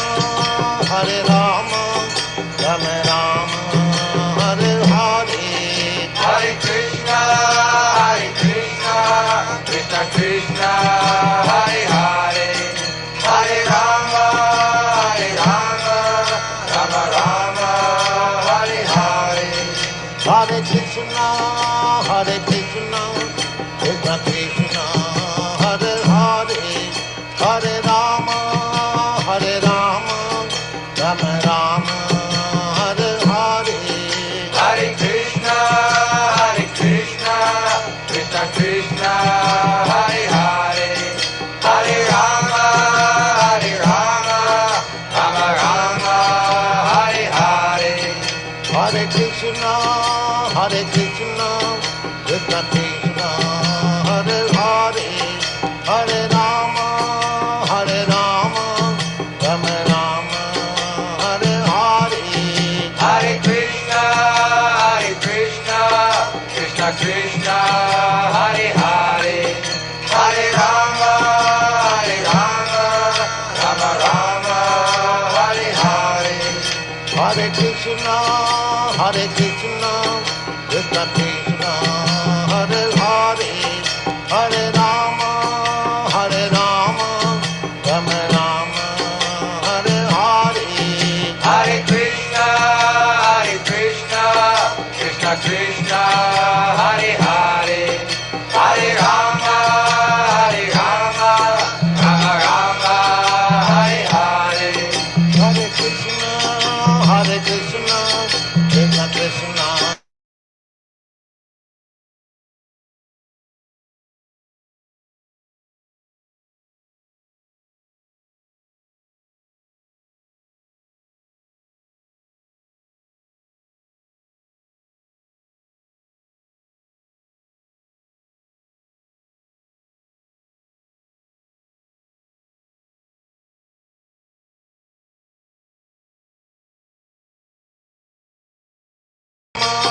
Hare Rama, Rama Rama, Hare Hare.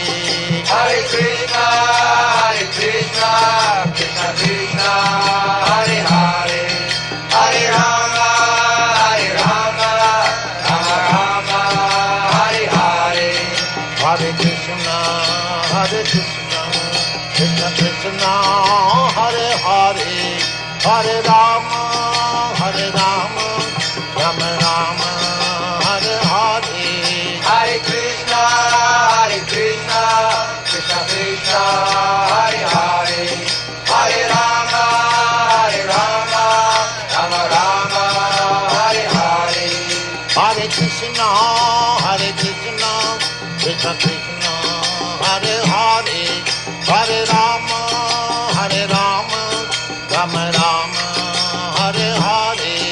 Hare Krishna, Krishna Krishna, Hare Hare, Hare Rama, Rama Rama, Hare Hare. Hare Krishna, Krishna Krishna, Hare Hare, Hare Rama, Rama Rama, Hare Hare. Hare Krishna, Krishna Krishna, Hare Hare, Hare Rama, Rama Rama, Hare Hare. Hare Krishna, Krishna Krishna, Hare Hare, Hare Rama, Rama Rama, Hare Hare. Hare Krishna, Krishna Krishna, Hare Hare, Hare Rama, Rama Rama, Hare Hare. Hare Krishna, Krishna Krishna, Hare Hare, Hare Rama, Rama Rama, Hare Hare. Hare Krishna, Krishna Krishna, Hare Hare, Hare Rama, Rama Rama, Hare Hare. Hare Krishna, Krishna Krishna, Hare Hare, Hare Rama, Rama Rama, Hare Hare. Hare Krishna, Krishna Krishna, Hare Hare, Hare Rama, Rama Rama, Hare Hare. Hare Krishna, Krishna Krishna, Hare Hare, Hare Rama, Rama Rama, Hare Hare. Hare Krishna, Krishna Krishna, Hare Hare, Hare Rama, Rama Rama, Hare Hare. Hare Krishna, Krishna Krishna, Hare Hare, Hare Rama, Rama Rama,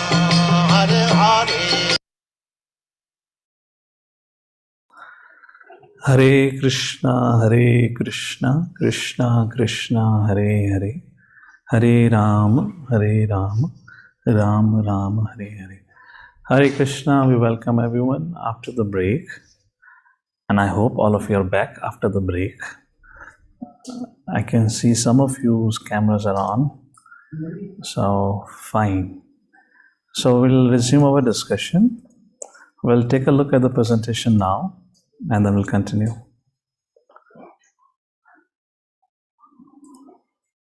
If in case there are any questions on the discussion, or once we conclude our today's discussion, then we'll take it up. Fine. So, where is the presentation? Yeah. So, Buddhi Yoga versus Karma Kand. Text number 42-43, we saw Krishna says, men of small intelligence, they are more attracted to the flowery words of Vedic scriptures, which describes how you can get access to heaven, etc. 244, Bhoga Aishwarya Prasaktana, two obstacles, Bhoga and Aishwarya. And 45th and 46, where Lord Shri Krishna said, you should rise above Karma Kand. 46, we're going to read it. We didn't read it that time, so we'll read it. So, what is in general, or what's an issue with Karma Kanda? What's the problem?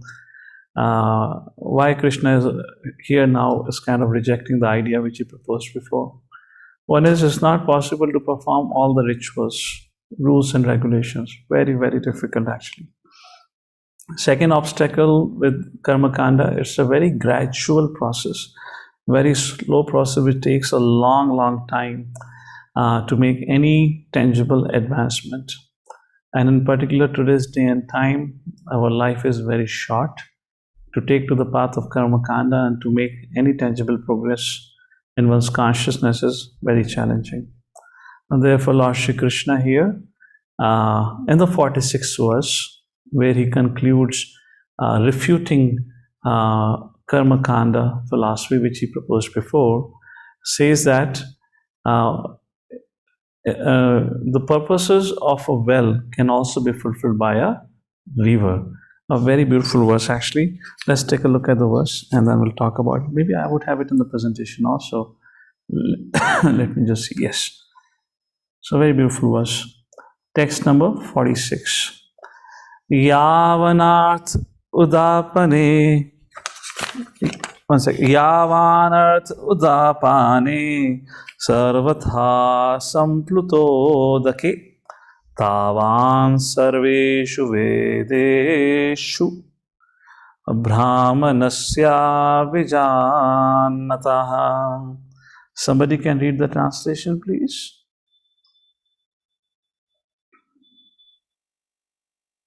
All purposes served by a small well can at once be served by a great reservoir of water.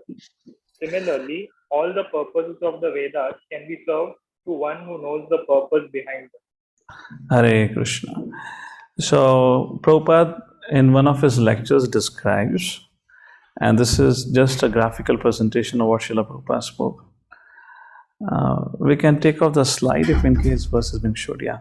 So, Prabhupada said that in earlier days, in villages, there was a system where there were different wells assigned for different activities. There was one well assigned only for taking or fetching water for washing clothes, another well assigned for just fetching water for washing utensils, another well assigned for fetching water for taking bath, like that. And then Prabhupada said, well, if you have a river which is a flowing water, then all these activities can be done in the river. We don't need. Similarly, here Karma Kanda and Buddhi Yoga is compared in that way. Once who understand the purpose of Vedas, and what is the purpose of Vedas? Anyone knows? Lord Shri Krishna quotes what is the purpose of Vedas in Bhagavad Gita himself. Two participants have their raised hands. Okay, Anshul Prabhu, go ahead. Prabhuji, Krishna says, Vedeshcha sarver ahamev vedyo. Yeah. Which chapter? 15.15. Yes, 15:15. Correct. 15:15.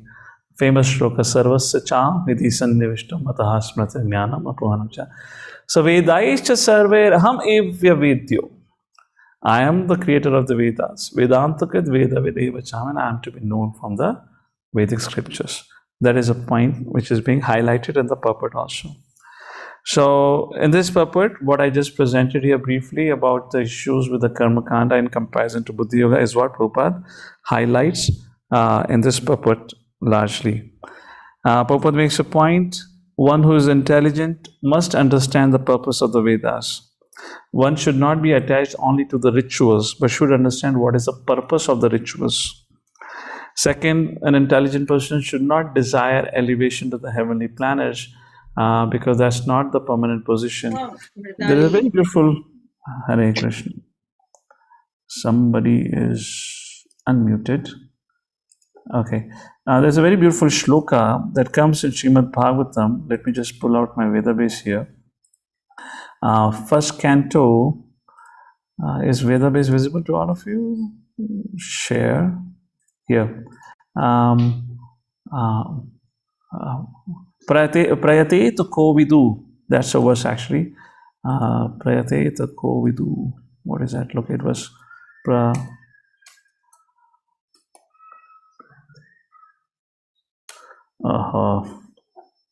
Nalabhyate Sukham.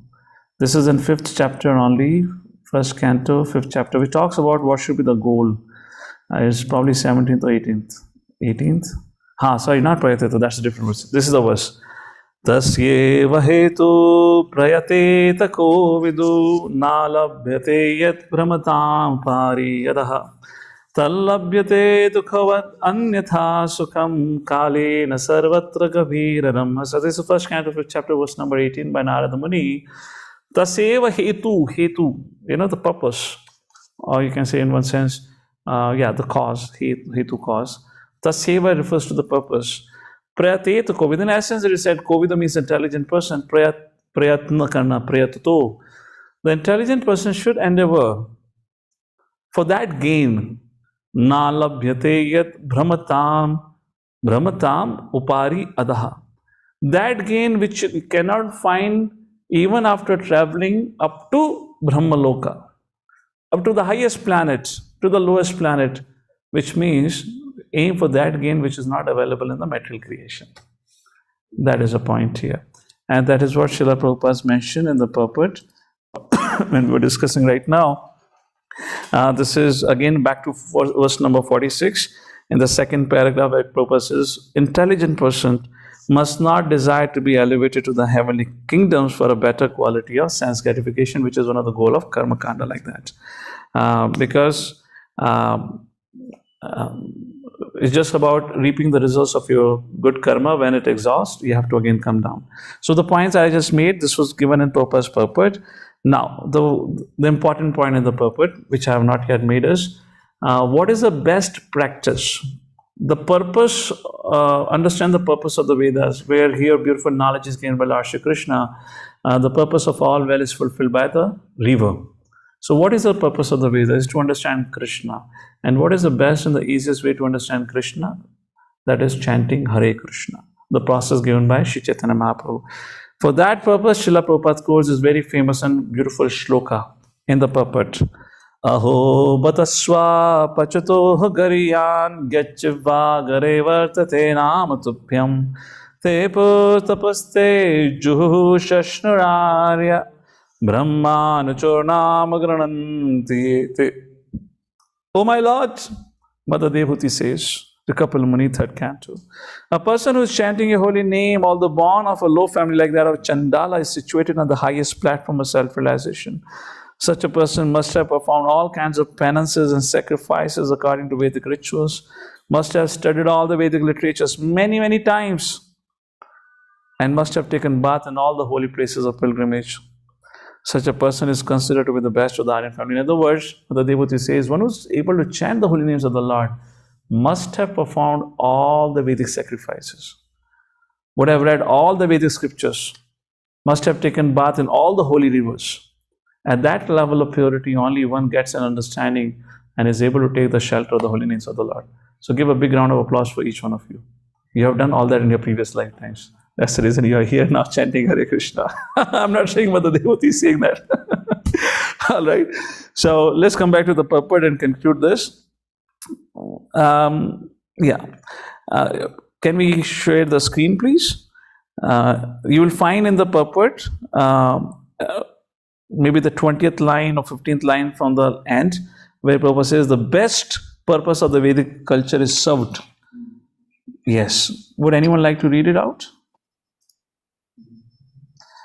Jai Prabhu, boliye. The best purpose of Vedic culture is served, however, by chanting the holy name of the Lord, as recommended by Lord Chaitanya, the great deliverer of all fallen souls. When Lord Chaitanya was asked by a great Vedic scholar, Prakashanand Saraswati, why he, the Lord, was chanting the holy name of the Lord like a sentimentalist instead of studying Vedanta philosophy, the Lord replied that his spiritual master had found him to be a great fool and thus asked him to chant the holy name of Lord Krishna. He did so and became ecstatic like a madman. In this age of Kali, most of the population is foolish and not adequately educated to understand Vedanta philosophy. The best purpose of Vedanta philosophy is served by inoffensively chanting the holy name of the Lord. Vedanta is the last word in the Vedic wisdom, and the author and knower of the Vedanta philosophy is Lord Krishna. And the highest Vedantist is the great soul who takes pleasure in chanting the holy name of the Lord. That is the ultimate purpose of all Vedic mysticism. So the highest Vedanta is the great soul who takes pleasure in chanting the holy names of the Lord. Going back to the presentation. So how the Vedas gradually elevate people. The process of Vedas, Karma Kanda, to attract the materialist. The same point is mentioned in Vyasa and Narada Samvad. Why did Vyasa have to compile Mahabharata? It's just to attract the conditioned living entities who are very much interested in subject matter of politics, diplomacy, sociology, family conflicts and whatnot. And through the story of Mahabharata, what had happened with Pandavas, Kauravas, bring in the subject matter of Lord Shri Krishna.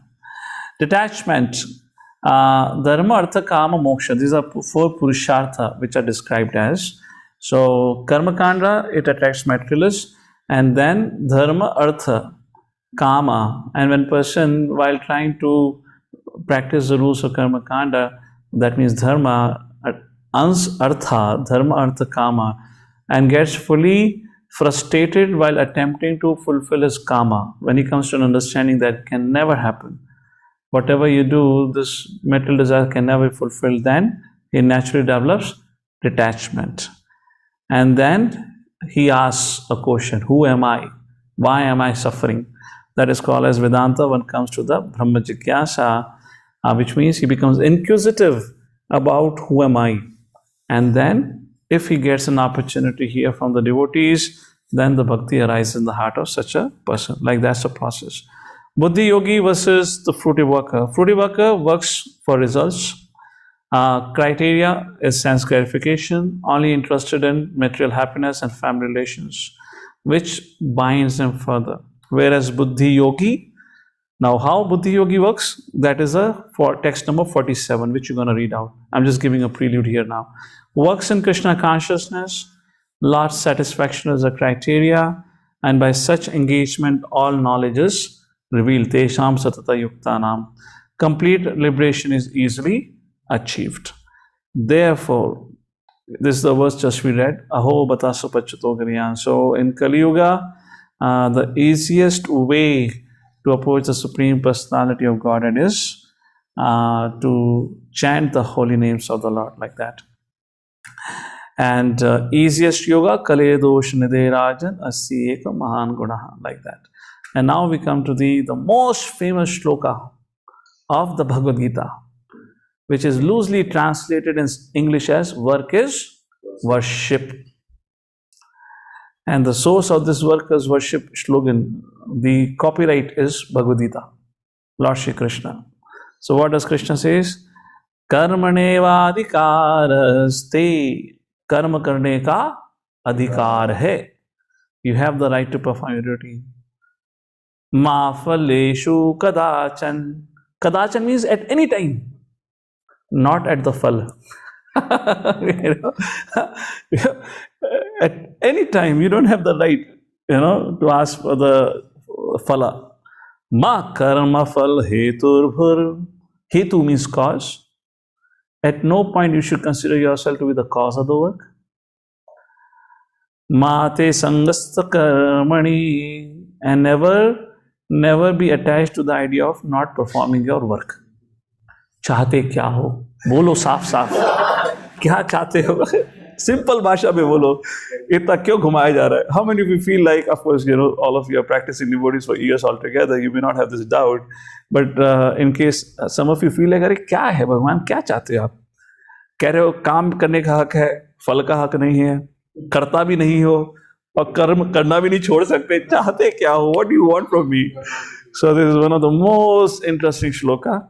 And now Bhagavad Gita class on chapter 2 verse number 47 begins. So it needs some time and attention. So I'll talk briefly about it.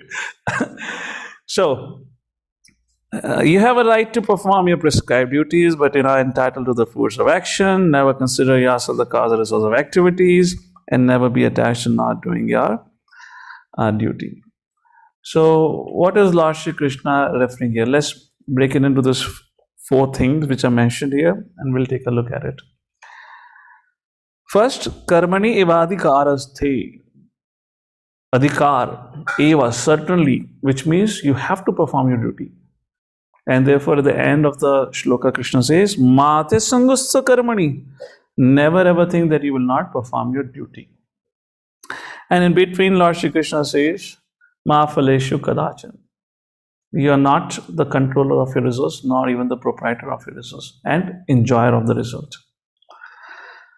And ma karma phal heturvur, and you are actually also not performing the work itself.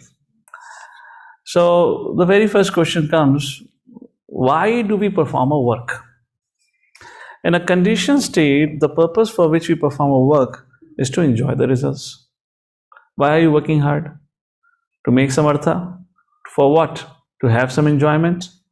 So the very first understanding of work, according to Buddhi Yoga, which we'll see again in the 3rd chapter in detail, we'll discuss that time also, the work becomes worship when it is performed with an understanding of purification, not enjoyment. This is where the change of consciousness has to happen. The work that I do is meant for my purification. I'm supposed to be purified. However, when I desire or when I become attached to the results of my work, I become attached to the results of my work because I think I'm the proprietor, I'm the doer. And why I want to enjoy why I want the results? Because I think I'm the Bhoktaram, which is neither the case. So the first point is the work is performed for the purpose of purification. Purification of what? Purification of 3 false identities or misunderstanding. I am the controller, I am the proprietor, I am the enjoyer. We are neither the controller nor the proprietor nor the enjoyer.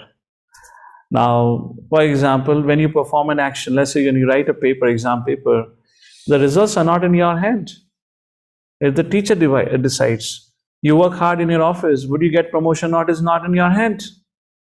When you get a job in itself, how much tax cut will happen is not determined by you, it's determined by government.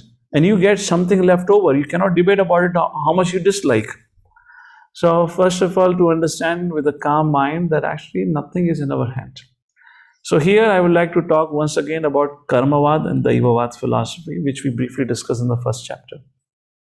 1st chapter, or maybe in the beginning of the 2nd chapter. Oh, in the Sankhya Yoga section we discussed. 2 things we're going to discuss in this. One is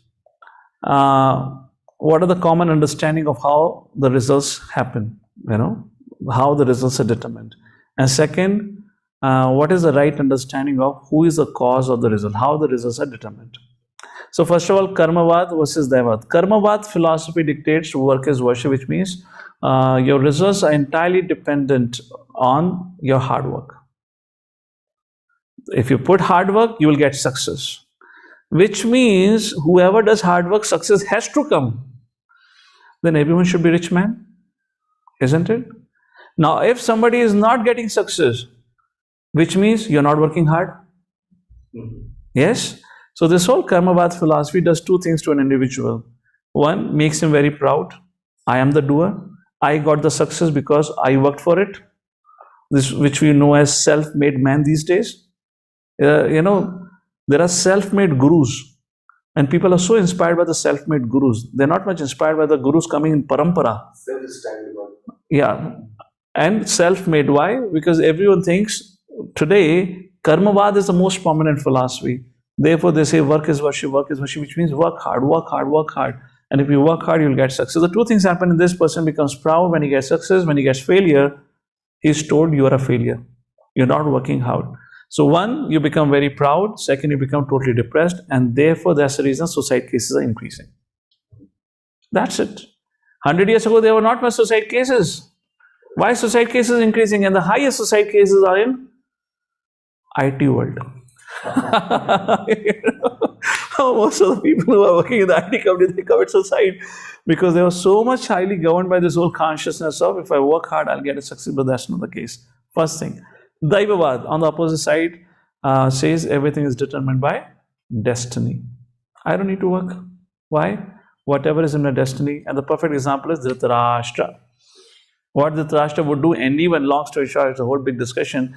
But long story short, whenever Dhritarashtra was told, please make the right decision, he'll say, what can I do? Is the will of the providence. The destiny dictates, so he never made the right choice. So what happened? Because of his laziness, a procrastination in making the right decision, the whole war of Mahabharata happened. So Daivavad philosophy means everything is determined by Daiva, by destiny. Such people becomes lazy. So what is Vaishnavavad? Vad means philosophy. What is Vaishnavavad? Conversation. I believe, I don't know how much I had shared this before, maybe this thing briefly in this group or the other group. But the Vaishnavavad, the philosophy is there is a karma plus Daiva plus Kala equals to result. And this reference is not from Bhagavad Gita, it's from Masya Puran. What you find in Bhagavad Gita is a 5 factors, which is nothing but an extension of your action. The action is further determined into 3 subsections. That's how your 5 factors are given in 18th chapter of Bhagavad Gita. Example is given as a farmer. That is how it happens. Now, Phala is determined, the result is determined by only 1/3 of your endeavor. So when Krishna says, Ma karma phaletu, do not consider yourself to the cause. You're not the doer because 2/3 is determined by Daiva and Kal. Daiva and Kal both is Krishna. Therefore, Ma karma phal hetu was. And Ma phaleshu kadachan, do not consider yourself to be the enjoyer of the result because when you're not the giver of the result, and when the result is not happening because of your action, then how can you be the enjoyer of the result? देने वाला भगवान, करने वाला भगवान, है ना? 2/3 effort put by Lord. Who gives the result? Lord gives you. And then you think Bhoktaram Yagatapasam. No. Krishna therefore declares in the 5th chapter. Who is Bhoktaram? I am Bhoktaram. You are Sevaram. You do Seva, I'll do Bhoga. So that's the point here. So that's largely being discussed here. Let me just share some points from his guest Radheshyam Prabhu's discussion on this topic. He has a topic called Do Your Best, Leave the Rest. From there I have taken some points where Radheshyam Prabhu mentions these. So what is this art of work? You have the right to perform your duty, which means concentrate. You're not entitled to the fruits of your work. Become detached. Never consider yourself the cause of your doer. Give up your attitude of being the doer and develop an attitude of serving divine. Never be attached to not doing your duty. Performance of duty in itself is the reward. So what Prabhu speaks on this, let's take a look. This is just a definition of these things elaborately. His notes will follow in a short while. These are some more points here. You have a right to perform your prescribed duties. Prescribed duties refers to according to one's guna and karma. We'll discuss in the 4th chapter when that verse is quoted. Work must be done. Now when Krishna says you have a right to perform your duty, which means a responsible and dutiful action. Now you cannot say, oh, fantastic. 2/3 is pressure or anxiety is handled by Krishna. Why should I take all the anxiety? Well, that is also the point. Don't take too much anxiety. But it does not mean you don't take any anxiety only. You have to have some anxiety. Our problem is we are over anxious now. Purpose of action should be purification. We discussed detached action gradually leads to internal transformation. So the focus would be responsible action. What is responsible action means? So karmani vadhikarasya, do your work. Work is worship, which means concentration or responsible action. So concentration means three things: attention, awareness, and absorption. No matter how trivial routine work, but we should pay attention to details. We are so often distracted and neglectful of what we should be doing properly. Awareness, we should be aware of the total picture as well as each and every step involved. Do not do mechanical, be conscious. One thing about the mind can do only one thing at a time. And if you can just focus on that thing at a time, that is in itself becomes a yoga process. Of course, for us sadhakas, for devotees, because they're doing everything for the pleasure of Krishna. So multitasking should not be done. There should be a single task. For example, if you're in a kitchen, better focus on what you're cooking. And that time you want to sing and all that, kitchen service should not be mixed with hearing of classes. Unless you are a very seasoned cook. Just like when you go in the morning to take bath in the bathroom, you don't even pay attention from which hand you're taking out the brush and how you're brushing, because now you're a seasoned person, you know how to do it. If you're a seasoned to that level, then okay. Then it is called as unconscious expertise or unconscious competence. Now you know that perfectly, you can do it. But if you don't have the competency, and now you try to, let's say Prabhuji, I'm going to hear class, and let's say dress deities, I'm going to hear class and cook. Neither you get competence towards this side, nor competence towards this. You spoil both the things. So you have to understand that. So one thing in Krishna Kahani, we should not imitate. We should not blindly imitate what others do. We should understand what is my adhikar here. That's the point here, okay? So many times I see people don't have that experience and competency, and they try to bring in Krishna consciousness forcefully, thinking that, oh, because I'm not hearing a lecture now, so I'm wasting my time. So I should do things together by hearing a lecture. No, that's not the way actually it is. If you do your service properly, that itself is a service to Krishna, pleasing to Krishna. Absorb completely, be oblivious of anything else in the world, live in the present, don't drift to past and future. Absorption again. Just like sometimes devotees, while driving, they do their chanting. Yeah, the devotees, while driving, they do the chanting. And they'll hold the steering wheel with the left, and the right hand, they'll be chanting because, life is so busy. So it happens. And there are cases of devotees where they have met accidents. So we should be careful of these things. We should avoid it. Second, you are not entitled to the fruits of your work, which actually gives us the spirit of detachment. Can you imagine how much life will be anxiety-free? If I ask you, what gives you the greatest anxiety in the world today? Your attachment to the result. Will I get success or not? Will I get success or not? Will I get success or not? Whatever we do, the very first question is, how would I get success? What will be the result? And if the result is not happening, you become so perturbed. And that result only makes us crazy, that I should more work harder. It doesn't work like that. So when result is not in my hand, just do your work sincerely and responsibly, as what we discussed right now. With attention, what are the two things? Absorption, awareness, attention, awareness, and absorption. Just do your work and let Krishna do the rest. That's what it means. That's how we can perform a duty with a detached mood. Does not mean that we do not care or concern about the result. We give our 100% endeavor towards the action. This is something what we call as you can still perform an action with 100% effort in a relaxed state. If you pay attention to the details here, you'll see our all anxiety or worriness comes because we are too much conscious of the result, and we want our output to appear as what we have created our expectations. Yes or no? When our expectations does not get matched, that is where we get into anxiety. So therefore, those who are perfectionist mindset, for them to be a team builder, for them to work in a team is a nightmare. For them and for everyone else. Why? Because they're too attached to the result. ऐसा ही चाहिए, ऐसा ही होगा, भाड़ में जा भाई. That's how the team members would say. तेरे को जो करना है कर, हम जा रहे हैं यहाँ से. Isn't it? That's the point here. So again, going to the practical application of this. So attachment to results creates a lot of insecurity and anxiety. If we do not get results, lead to frustration. So that's all. While doing service, we get anxiety and all that. Of course, anxiety for Krishna is okay.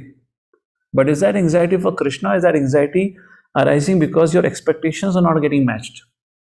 You have set certain benchmark for yourself. This is what I want to do it. And that is not happening. Is that what is producing restlessness in me? Then it is totally wrong. Your duty is to serve. And if the result comes, thank you, God. Result does not come, thank you, Krishna. That's the point here. Now, and why people are this whole result oriented? Because they want to prove themselves. That's another thing. Why they're so attached to the result? Why they're so attached to their expectations? Because I have to prove myself that I can do something. So these are the things we need to take care. Okay, this is not that it's totally wrong, it's fine, but we just burn ourselves and burn others around. If it is only about me working, then it's okay. But if it is teamwork, then we should be sensitive because we'll be committing a lot of Vaishnava Aparadha at that point of time. Primary motive of action in Karma Yoga is purification. In Bhakti Yoga, it is to please Krishna. Karma Yoga, purification. Bhakti Yoga is to please Krishna. Krishna judges us only by our efforts. Very beautiful point. Krishna judges us only by our efforts, whereas people judge us by our results. How many times it has happened when you have done a program, people ask you, how many people came? What was attendance in the program? What you spoke, what you discussed is never a question of discussion. How many audience were there? How many plates of prasadam got distributed? How many books got distributed? Certainly the focus is always on the result like that, and we also become caught up into that consciousness. So you're not entitled to the fruits of your work. That was a discussion. Let's move forward to the third. So do your best. When we're not entitled to the result, so it doesn't mean that we do not perform our best. So do your best. God helps those who help themselves. So first thing is to do everything to our best of the capacities. That's the first thing. So when we make our endeavor sincerely, then Krishna reciprocates.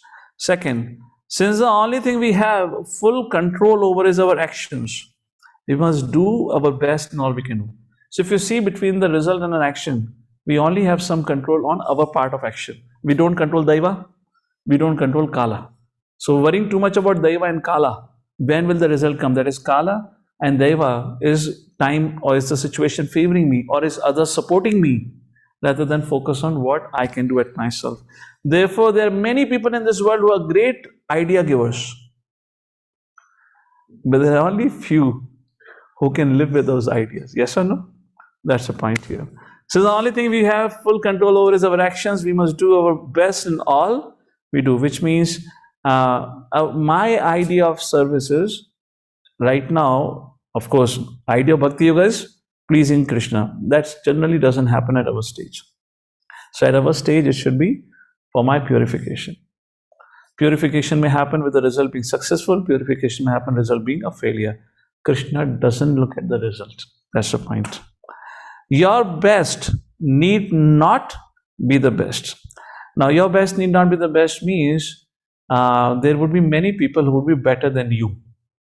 So don't become insecure about it and too competitive about others, with others, saying that, oh, he plays Madanga by beats like this. No, I have to also do it. I have to also play like him and her like that. No.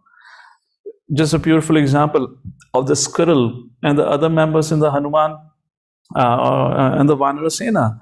The squirrel was doing her best and the Vanaras were doing their best. And Lord Ram reciprocated to them, and Lord Ram glorified or reciprocated towards the service of the squirrel also. When the Vanara had thrown the squirrel, where did the squirrel fall? She fell in the hand of the Lord.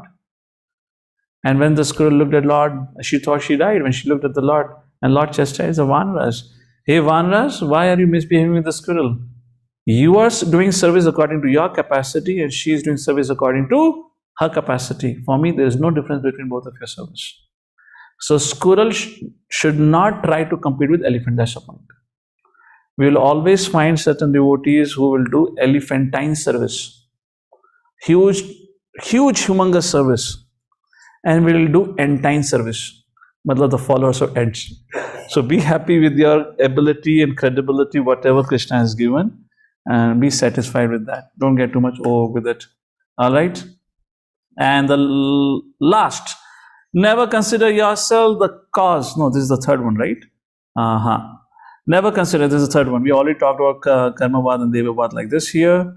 When we think we are the causes, we identify with our abilities, increases bodily identification. In this case, if we are the doer, we can never maintain cool and composed, or we cannot be in sattva guna, because this is largely driven by mode of passion, controllership. And finally, never be attached to not doing your duty. Never be attached, which means don't be lazy about it. You should perform your duties. When inactive, we are not engaging abilities given to us. We cannot artificially think of Krishna constantly. We think of Krishna by rendering service. Purification of hearts happens by engaging body, mind, and words. Purification means to purify our tendencies of being controller, proprietor, and judge. In other words, by service and by actions, we express our love. So we should not be lazy in performing our responsibilities and duties like that.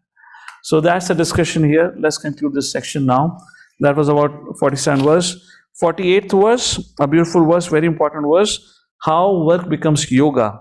The concluding verse on this discussion after Karmanevadikaraste. Yogastha kuru karmani sangam tyaktva dhananjaya siddhi asidhyo samo bhutva samatvam yoga uchyate. Yogastha, equipoise, kuru karmani, perform. Being equipoise, perform your duty. Sangam tyaktva dhananjaya, giving up your attachment. Giving up your attachment to what? Siddhi asidhyo samo bhutva, to success and to failure. Giving up your attachment to success and failure. Samatvam yoga uchyate. When a work is performed in such equanimity, that is called as yoga. So, this is the third verse in this chapter where Lord Shri Krishna is recommending to tolerate. Isn't it? Mata spashastu kanteya shitoshna sukadukada agama payanu nityastam stitikshva bharata. Tolerate. 2.14, where tolerate the skin disease based on knowledge.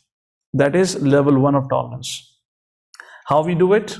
Getting up early in the morning, following Ekadashi Vrata, following Janmashtami Vrata, etc. So this is tolerating the urges of the body or the skin disease. Next level of tolerance is verse number 38. Sukhe dukhe same kritva labha labho jaya jayo tato yudhaya yujjasva naivam papam avapshasi. Again Krishna saying sukh dukh, labh alabh, jaya ajayo, victory or defeat. What do you do? See it with an equal vision, which means again tolerate the dualities. Now, what is the second level of tolerance of dualities refers to here? Here, naivam papam avapshasi. So here, the performance of action is being discussed at the level of duty. In this verse number 38, perform your duty for the sake of duty. There are 4 levels where we perform an action. One is fear, desire, duty. So here at the level of duty, just because I have to perform my duty, because if I don't do my duty, I'll get sin. If I perform my duty, I'll get purified. At that level of consciousness, for the sake of performing my duty, tolerate all the dualities. Now fast forward verse number 48. Are you seeing the whole flow? I'm being a little quick now because time is short here. Yogastha kuru karmani sangam tyaktva dhananjaya. Very interesting. Krishna is saying if you work like this, the work becomes yoga. And what? Siddhi asiddhyo samo bhutva. Where you see both siddhi asiddhi with the equal vision. So my question is, what is the difference between verse number 48 and verse number 38? Because in 48, Krishna is saying, fight for my sake. Now you perform this work for my sake, which is performing duty at the platform of love. When it is done for the pleasure of Krishna, when it is done for the pleasure of Guru, then means is a platform of love. Then our activity becomes yoga. Then it becomes Buddhi Yoga. Platform of duty is Karma Yoga. This is why these 3 things, same points, same concepts are being discussed kind of this here. Let's come to 49th and concluding verses to conclude this section. Durena hi avaram karma buddhi yoga dhananjaya buddhayo sharanam manvicha kripana falahetave.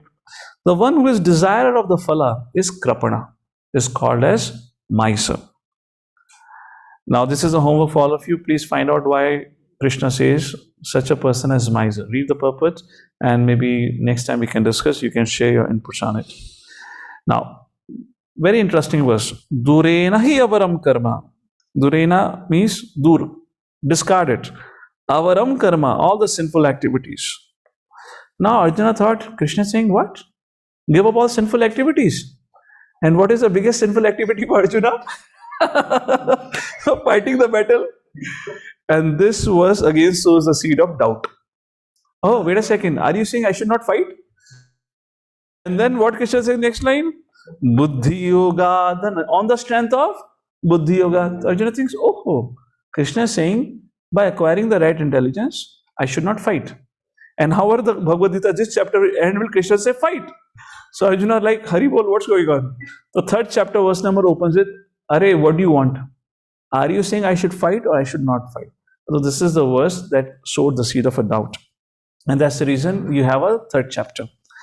Buddhayo sharanam anavicha.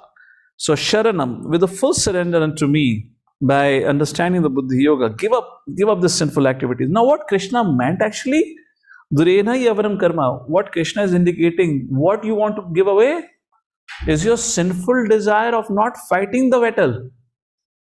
Because Krishna already established, if you don't perform your duty, then you will incur sinful reactions.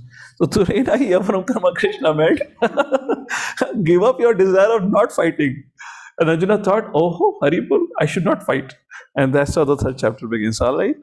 This is a beautiful purpose. You can read it out. Again, miser is a prominent thing which purpose highlights in the purpose. That's an homework for you. Text number 50, 51. Let's somebody read out the translation. 50 to verse number 53rd. Where we have participants. Yes, Madhav, Mahesh Prabhu. Sorry, I'm missing your initiated name. Go ahead, Prabhu.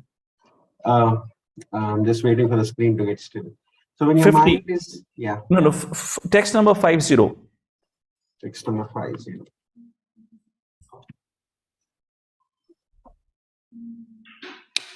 There it is. Go ahead. Yeah. A man engaged in devotional service rids himself of both good and bad reactions, even in this life. Therefore, strive for yoga, which is the art of all work. Continue. Next verse.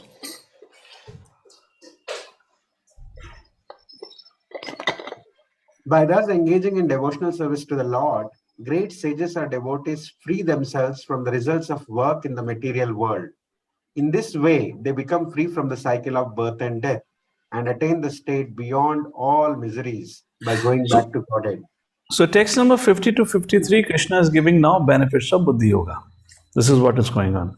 I'm not going to go into details here because this will be discussed again at length and later on. Otherwise, this section will also not get over. So continue reading translations.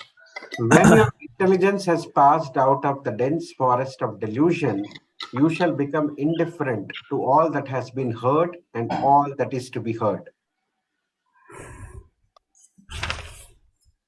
Text number 53.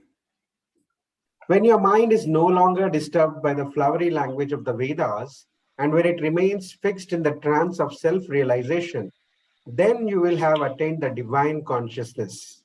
Then you will have attained the divine consciousness. And Arjuna caught this word divine consciousness. And that's therefore the text number 54, Arjuna asks a question. Text number 54. Arjuna vacha sthita pragnasya ka bhasha samadhi stasya keshava sthitadhi kim prabhasheta kim asit vrajeta kim. O Krishna, what are the symptoms of one whose consciousness is thus merged into transcendence? In other words, what are the symptoms of one who has got the divine consciousness? How does he speak? What is his language? How does he sit? And how does he walk? Which is another very, very important section of this chapter 2. So let's come to the conclusion of our today's discussion, going through the presentation here. So 47, Krishna says Nishkam Karma Yoga. 48, work becomes yoga when it is done with equanimity and for the pleasure of Krishna.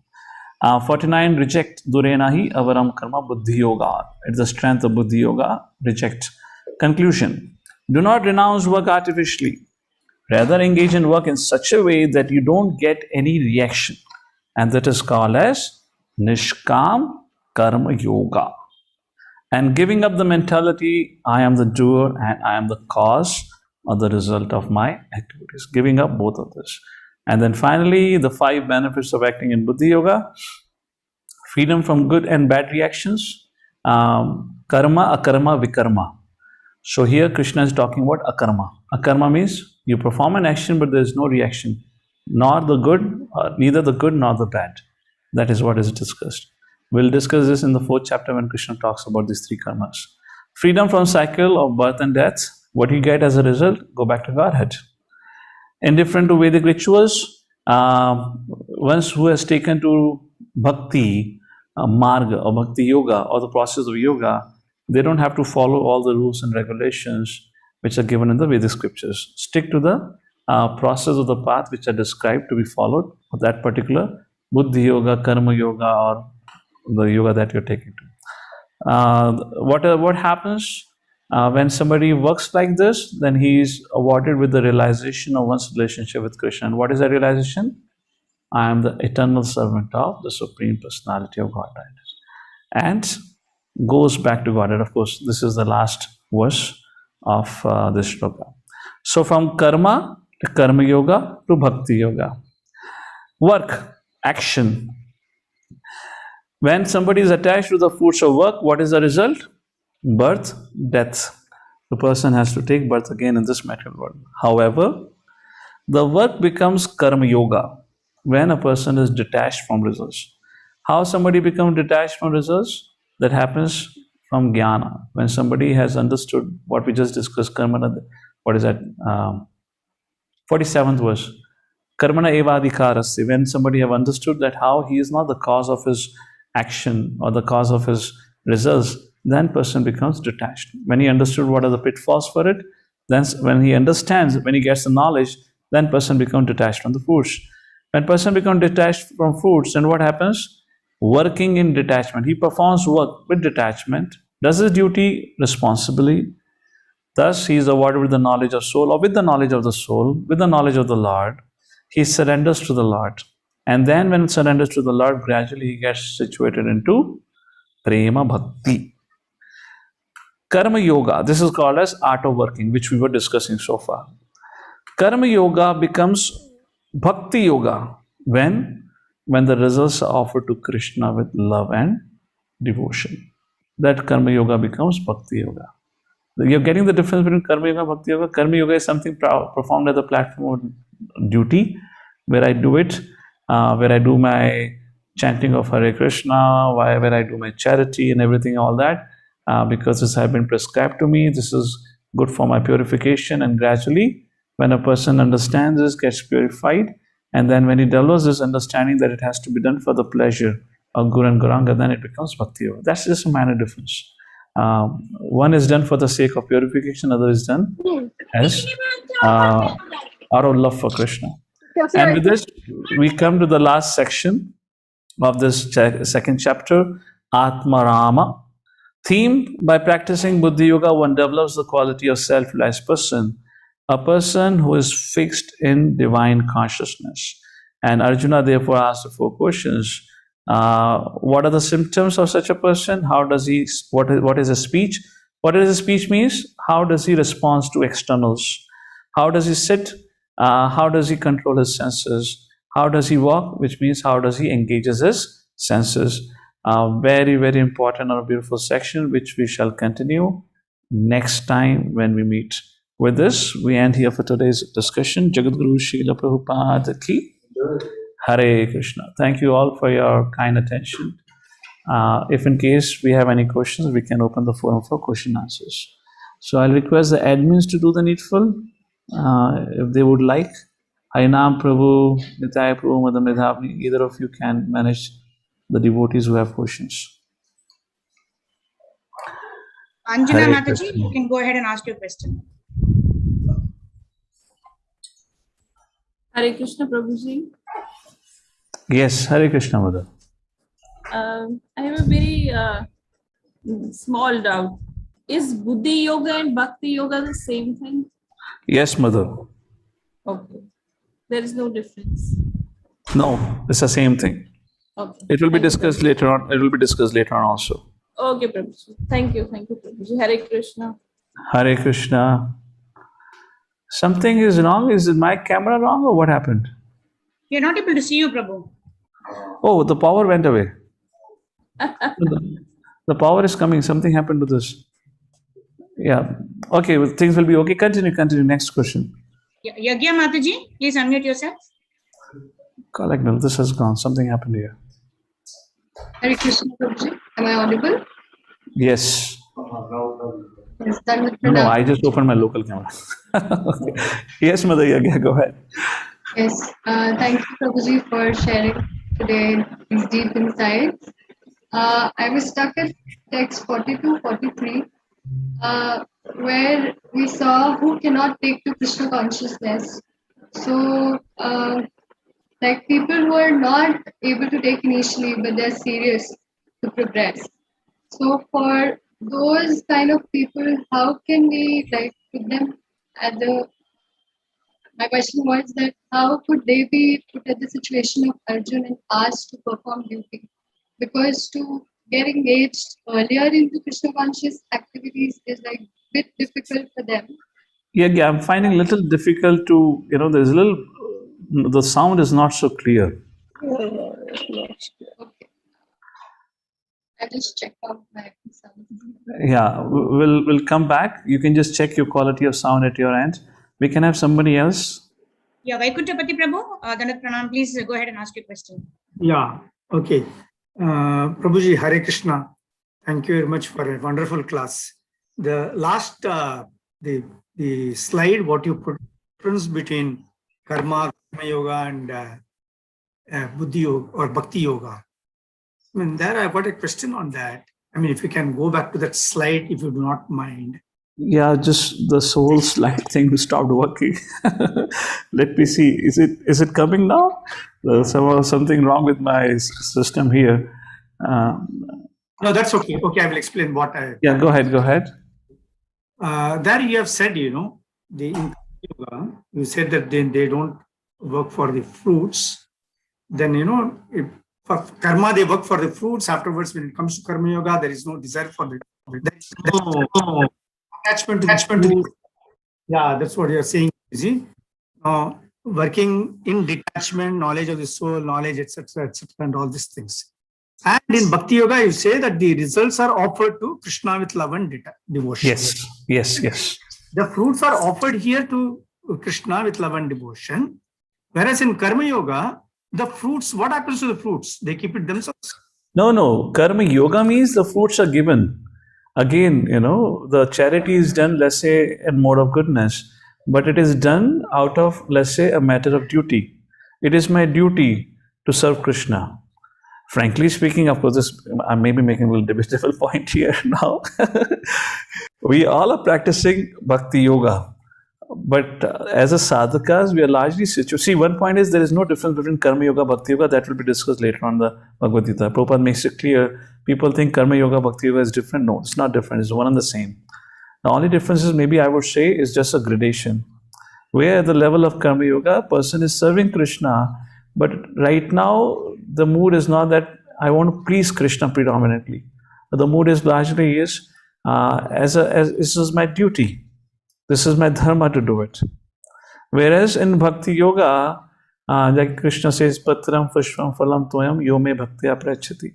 Like as a sadhakas also, the process of chanting Hare Krishna, it's not even expected from sadhakas that they're chanting Hare Krishna because with an intention this pleases Guru and Krishna. It is my vow that I took to my Guru. It is my duty. When we offer bhoga to Krishna, it is not that, it could be, but I'm just making a general statement. It's not that it is done because, I want to please Krishna. No, I cannot honor anything without offering to Krishna. So that's what is what called as karma yoga in that sense, when it is done as a matter of duty. But again, it is part of bhakti yoga only. Prabhupada mentioned in 3rd chapter in the purport, there's no difference between karma yoga and bhakti yoga. They're one and the same. But the difference between the two is bhakti, yome bhaktiya prayachati. When things are done with devotion, Krishna, this is for you. And that priti, that gradually happens to the degree of purification of a heart. So, sadhakas at different stages of their progression would be performing it to that degree. Now, going to what Rupa Goswami has said about, he's talking also about giving the 50% of the fruits for Krishna consciousness, 25% for savings, and 25% family. What he says.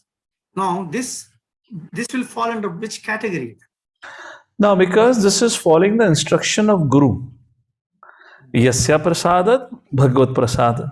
So, path of bhakti yoga is following the order of Guru.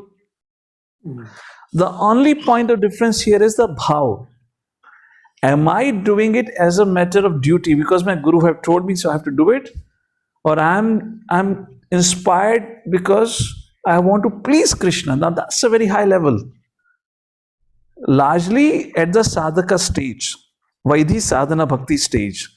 That happens at Raganuga, where a person is, naturally attached to Krishna. So he does everything because it pleases Krishna. And Vaidhi sadhana bhakti is driven by the orders of Guru. I have to follow the order of Guru, to follow the rules and regulation as a matter of duty. So again, it is part of bhakti only. It's not bhakti. But Srila Rupa Goswami himself makes this distinction in the 3rd chapter and the 4th chapter on Nectar of Devotion, when he defines sadhana bhakti as Vaidhi sadhana bhakti and Raganuga sadhana bhakti. Yeah. And the difference only is in the bhav. One is dictated, one is self-inspired.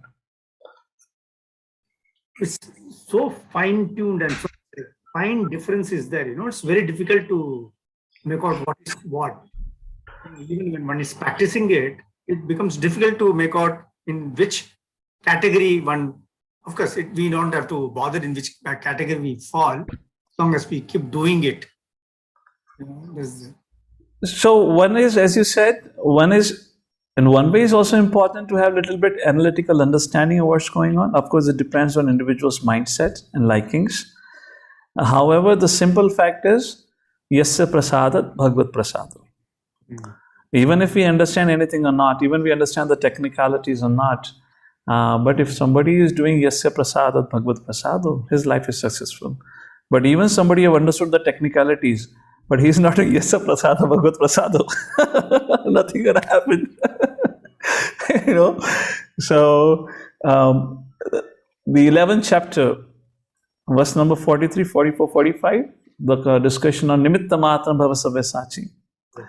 There in that series, that verse and the next verse, Prabhupada says, Nimitta Matram Bhava Sabyasachi. Arjuna was told, become an instrument. Do what I'm telling you to do. So somebody can ask many times people ask, how should I know what Krishna wants? Srila Prabhupada writes there, what Krishna wants is known to Guru. So what Guru wants is what Krishna wants from you. So following the instructions or orders of your spiritual authority is what pleases Krishna, and this is what called as parampara. Not only we receive jnana from parampara, but we also receive instructions for service from parampara. Although we largely focus from parampara is jnana. No, service also comes from parampara only. The instruction to service comes from parampara, and therefore they said when instruction to service comes from parampara, then empowerment also comes from through that parampara. That's my understanding on this. Thank you very much, Prabhu. Hare Krishna, Prabhuji. Yes, our host is muted, so I'll call out the name. Ramesh Prabhu. Oh, I've unmuted Anshul Prabhu. Sorry, I was on mute. Sorry. Okay, no problem. I'll go with Ramesh Prabhu now. Go ahead, Ramesh Prabhu. Hare Krishna, Prabhu. Dhanavad Pranam.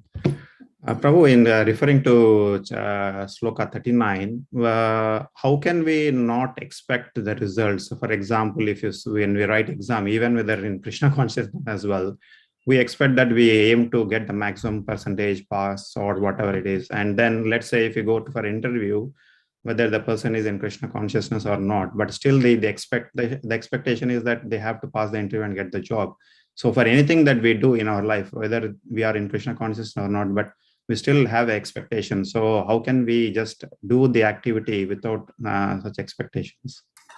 Correct. Very, very valid question.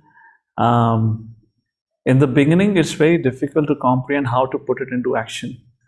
My understanding to it is in terms of how we understand it in action. It all depends on Cheto Darpana Marjanam. To the degree of a consciousness have been purified, and of course, it is not an overnight function, it's a gradual process. As we continue following the instructions and principles of Bhakti Yoga, to the degree of a consciousness gets purified, to that degree you'll be able to understand why following Krishna's instruction is in my favor. Actually, this verse is a very empowering verse. Why? Because success or failure, you are neither to take the blame or the credit for it. Why empowering? Because this verse only tells you to do your duty responsibly. Because the results are not in your hand. If you get a result, Krishna's mercy. If you don't get a result, Krishna's mercy. Which means prior to getting the result, what was your state of consciousness? Is expected that after you get the result, should still be the same. Sukhe dukhe samekritma labha labha ho jaya. That's the meaning of it. Equanimity. So that equanimity cannot be artificially imposed. That comes gradually. Cheto darpana marjanam. Therefore, this whole bhakti, if I often say that somebody would ask me what is this bhakti yoga or what is a spiritual life, I would say life of an adventure. Every day is an adventure because every day there is a new happening within our consciousness. There's like a new revelation. We get to learn something more about us. And the best revelation is after years of practice, we realize we have not made a progress only. Interesting realization is after years of practice, we realize we are the biggest duffer, the greatest duffer in this creation. And that's a correct realization. That's not wrong. That is indeed to happen. Otherwise, why would Bhaktivinoda Thakur pray, Amara Jivan Sada Pape Rati? Why would Bhaktivinoda Thakur pray like that? That is indeed to happen, actually. So, continue chanting, continue reading and hearing. What else can I say? I can discuss with you, but the understanding is not within your and my control. Tesham satata yuktanam bhajatam priti purvakam dadami buddhi yoga. So who gives that buddhi yoga? Krishna. And that happens when one continues on consistently practicing bhakti. That will happen. Has happened for all, would happen for us also. Initial stages, it's still that expectation is there, even though we are like, I mean, in neophyte. Which is totally acceptable. Therefore, it is totally acceptable. But therefore, today, while having a discussion, I gave you a little bit of understanding. There is nobody to blame what happens. Such a person who is little perfection oriented would never be a team builder that way. You understand it, then you do not blame on anyone. If somebody is perfection oriented, then you understand that you cannot be a team worker. Let me do things by myself. So we make right choices, we save ourselves from offenses. So utilize this, understanding your own psychology, and then make your decision and choices. Rather than later on becoming victim of some mistakes and offenses. This is what I can do, this is what I'll do, this is what my conscience allows me right now. So be it. And yes, expectations, attachments, nothing is easy to give up. Just like our expectations are not easy to give up, even our attachments to the things of this world are also not easy to give up. And that is why Cheto Darpana Marjan. It happens and will happen. Gradually. Yes. I mean, in case of Khatvanga Maharaj, it could happen.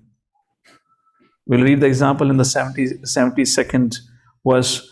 And that example is given by Maitri Muni in the 3rd canto, 5th chapter. Right? There only comes now. Maybe I'm not getting confused. Vidur Maitri gives an example there. Maybe anyways. There is an example, this whole story comes in Srimad Bhagavatam. I'm getting confused in the 3rd canto, the 10th canto. Nonetheless, fine. All right, Ramesh Prabhu. Thank you, Prabhu. Hare Krishna. Prabhu, you can unmute yourself. Anshul Prabhu, yes. Hare Krishna, Prabhu, Dandath. Thank you for the wonderful class. So I have actually 2 questions. One is understanding based question and other is the application based question.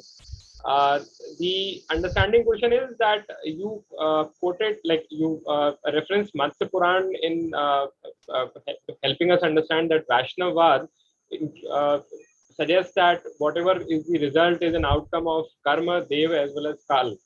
So karma is kind of more straightforward than deva. We can say maybe that's based on prarabdha. So whatever part of our sanchit karma was selected to be the prarabdha in this life. So that is based on the deva aspect. But how do we understand the kala aspect? Oh, very simple. For everything,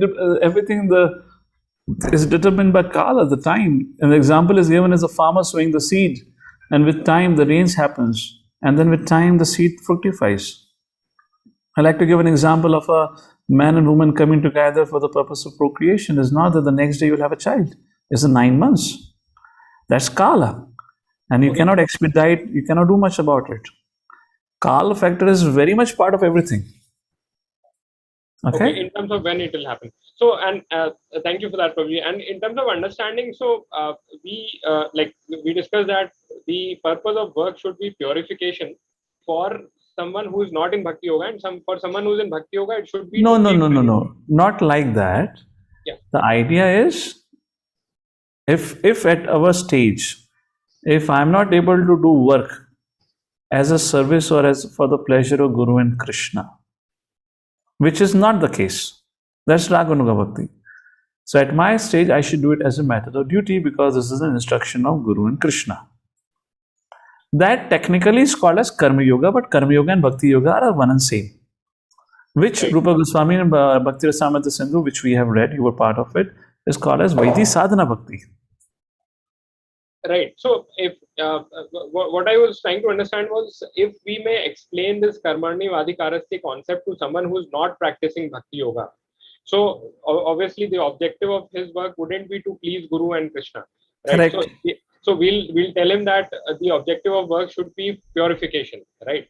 So, how can we explain that to someone who is not practicing Bhakti Yoga, that the objective of work should be purification? Like if someone is doing his job, right? So how can that See, job purification of what? First of all, purification of our understanding that I am the controller, proprietor, enjoyer, which the first 3 lines anyways debunks. You're not the cause of your action, which means you're not the proprietor and controller in that way. You cannot not perform your duty. You have to do your duty. You cannot enjoy the results. You're not the enjoyer. That's the first 3 lines I've already established. So what you have to do is tell him the work has to be done. And now again, how the work that he is doing in the spirit of purification, the results have to be utilized somewhere.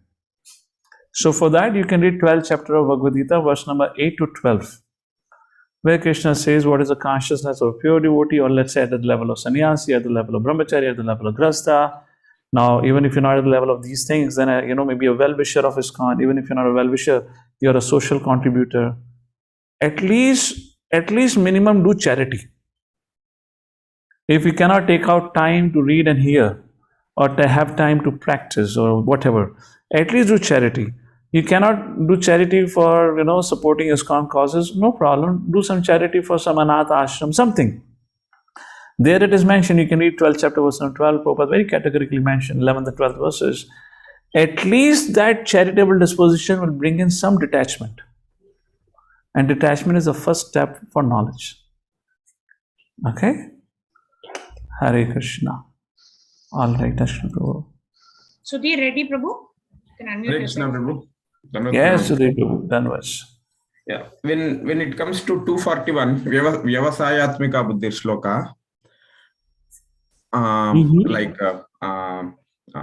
who are resolute, the intellect of those who are irresolute is many branched.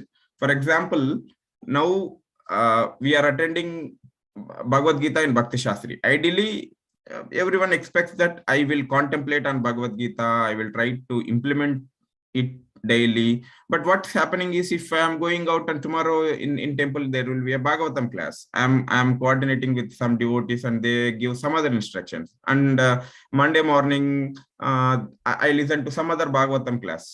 So am I resolute? Like, am I multi-branched? Am I not steady? Correct. Very nice question. Therefore, Om Ajnana Timirandasya Jnana Anjana Shalakaya Chaksha Unmilitam Yena Tasmai Shri Guruve Namaha. I offer my respectful obeisances to all the gurus, but follow the instruction of one guru. All right? Hari Bol.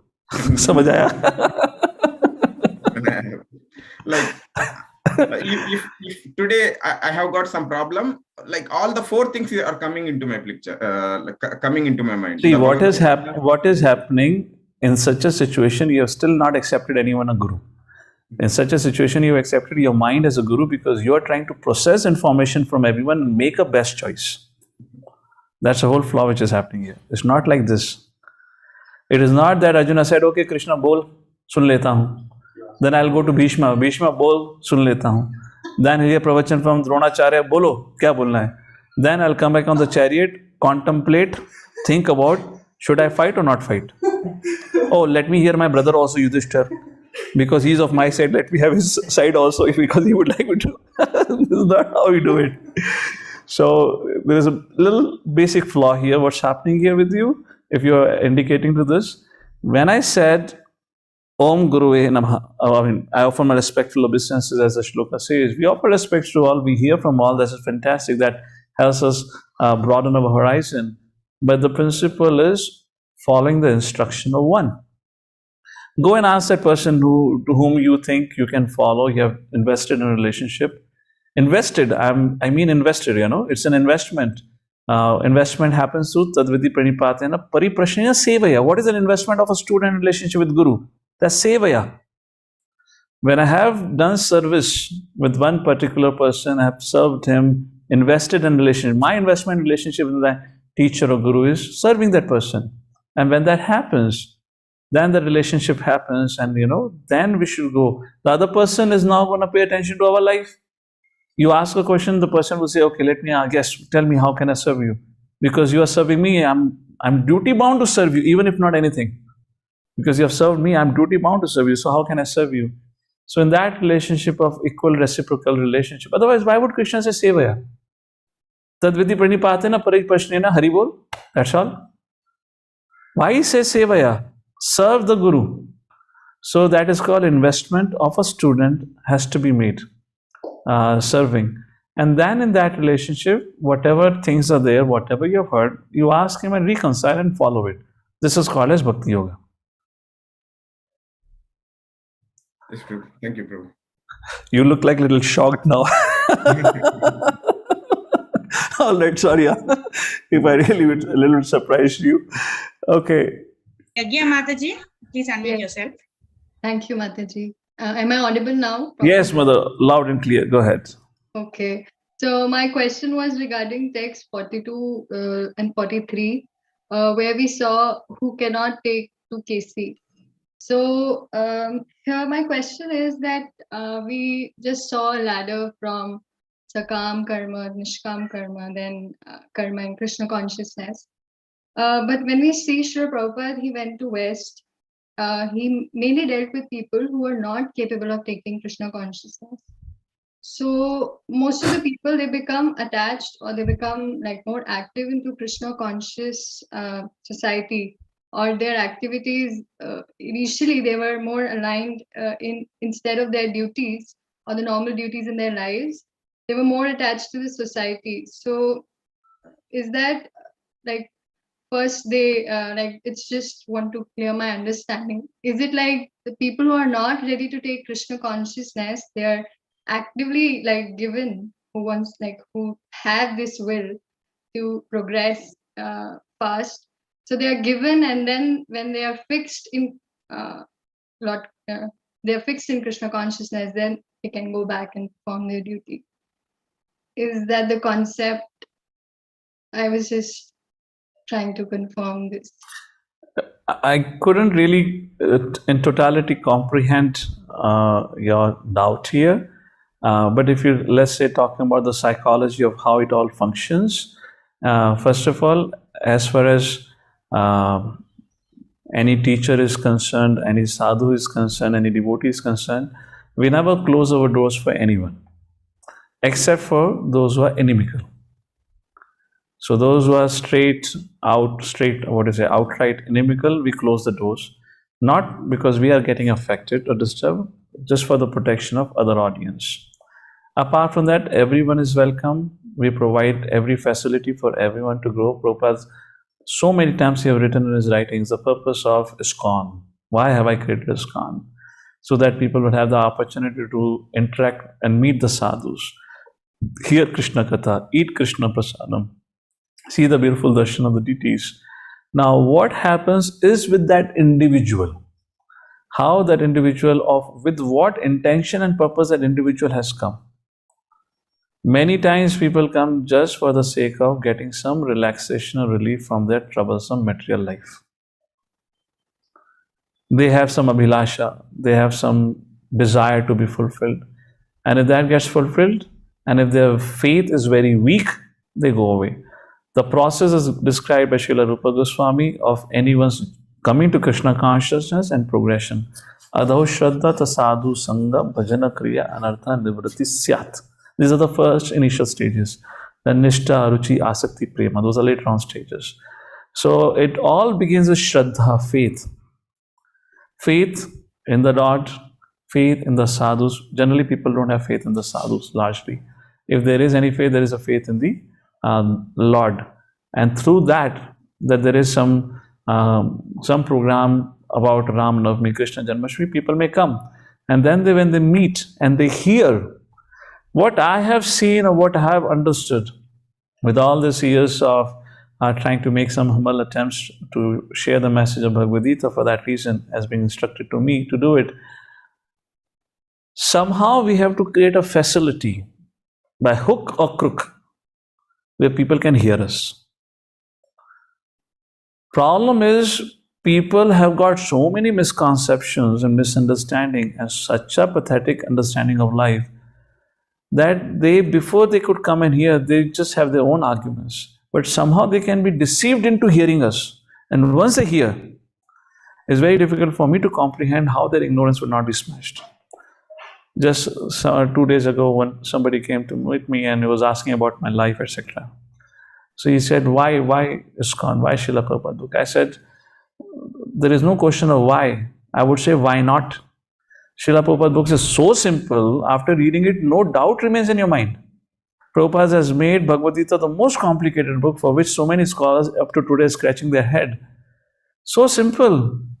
There is no ambiguity in Prabhupada's writing. I have made Bhagavad Gita so accessible, so simple. And why Prabhupada's writing had been so simple? I was making a point there. I said, see, when Arjuna heard from Krishna, it is said 45 minutes was a conversation. Arjuna heard whatever Krishna said in 45 minutes, which means the message was meant to be simple. And Prabhupada, being coming in a parampara, have presented that message as it is. Therefore, it is understood by us today. And there are those who are presenting their concoctions. They have made Bhagavad Gita so complicated, complicated, even the author who gives his commentary doesn't understand what he's writing. So confused about it. So Bhagavad Gita is simple, it's straightforward. Prabhupada called it as ABC of spiritual life. It's a foundational knowledge. Then comes Bhagavatam. PhD is Chaitanya Charitamrita. So I don't know what I answered was to your question, because I understood a little bit of your question, so I did answer something. Kindly excuse me for that. All right, you can message me later on, okay? If that was not your question. Hare Krishna. Rakesh Prabhu, please unmute yourself. Yes, Prabhu. Not audible. Yeah, not audible still. So till the time you fix up your sound, Padma Govind Prabhu, go ahead. Hare Krishna Prabhuji. Am I audible, Prabhuji? Yes. Thank you very much for your very wonderful class. You gave very good example. Prabhuji, only one doubt I am having, whether it can be doubted. In the verse 48, Lord says to Arjuna that to perform his duties by abandoning success or failure. And at the same time, now, Prabhuji, in Bhagavad Gita chapter 12:7, Lord further says that whoever abandons all the activities and does devotional service to him, he will deliver them swiftly. So, which one should one adopt, Prabhuji? Which is the perfect? Both are same only, na? Both are same. What is Krishna saying? The whole idea of what has to be given is not action. What has to be given up is our consciousness of I am the controller, proprietor, enjoyer. That has to be given up and have to be performed as a matter of duty, as a service to Krishna. And one who lives his life in this consciousness, Krishna says, I take him back. What is Sarva Dharman Parityaja? Now, your question could be extended to then Sarva Dharman Parityaja, which means Krishna is saying give up bhakti yoga also.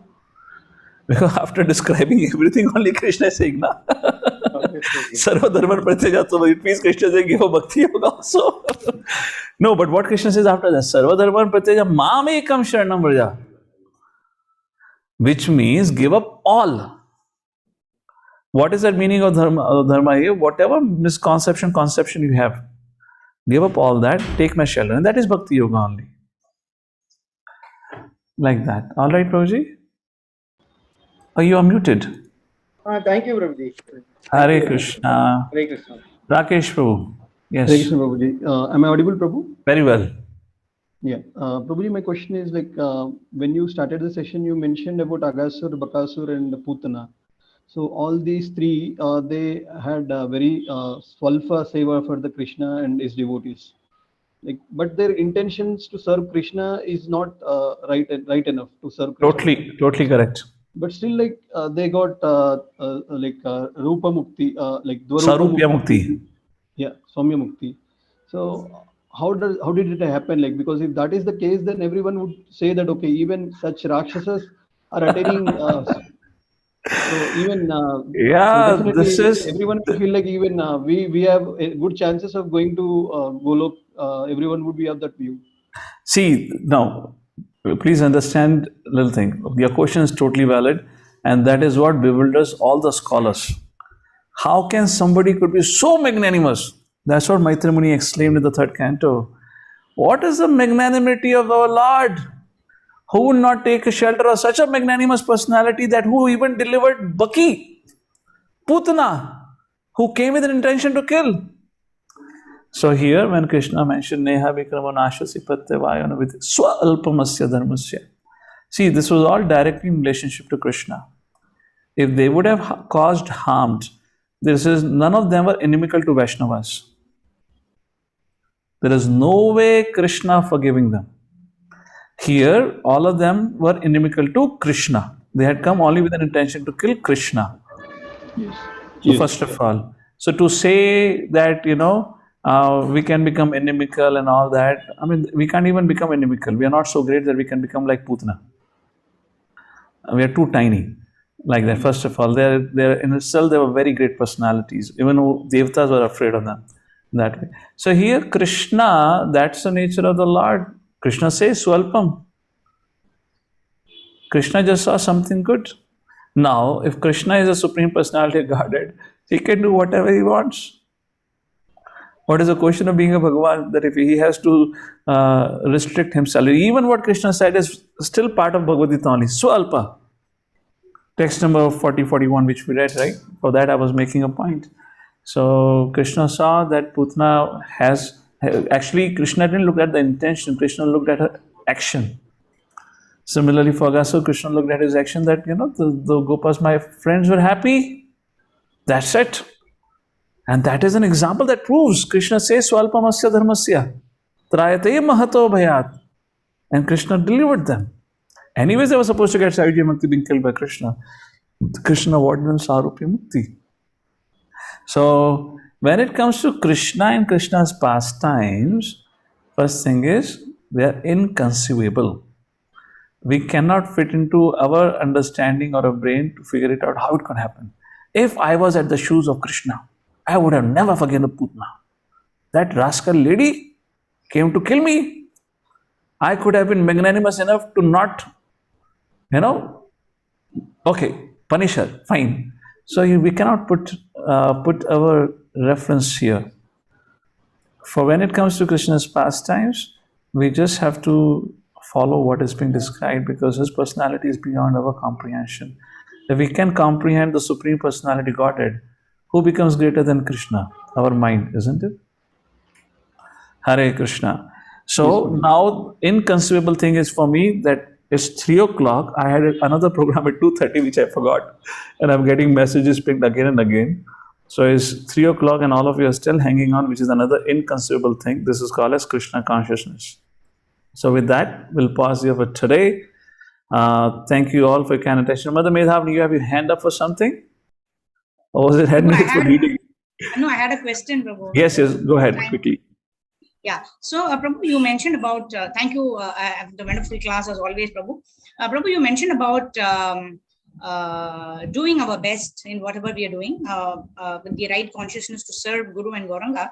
And you also mentioned about over-endeavoring. So, how do we understand when we are doing our best and when are we crossing that over-endeavor line? When you're burning people out, you're over-endeavoring.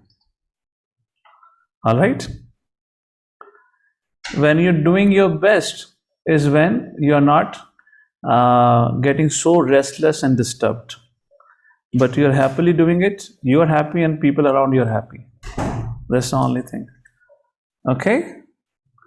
Jagadguru Srila Prabhupada ki Jai. Bhagavad Gita.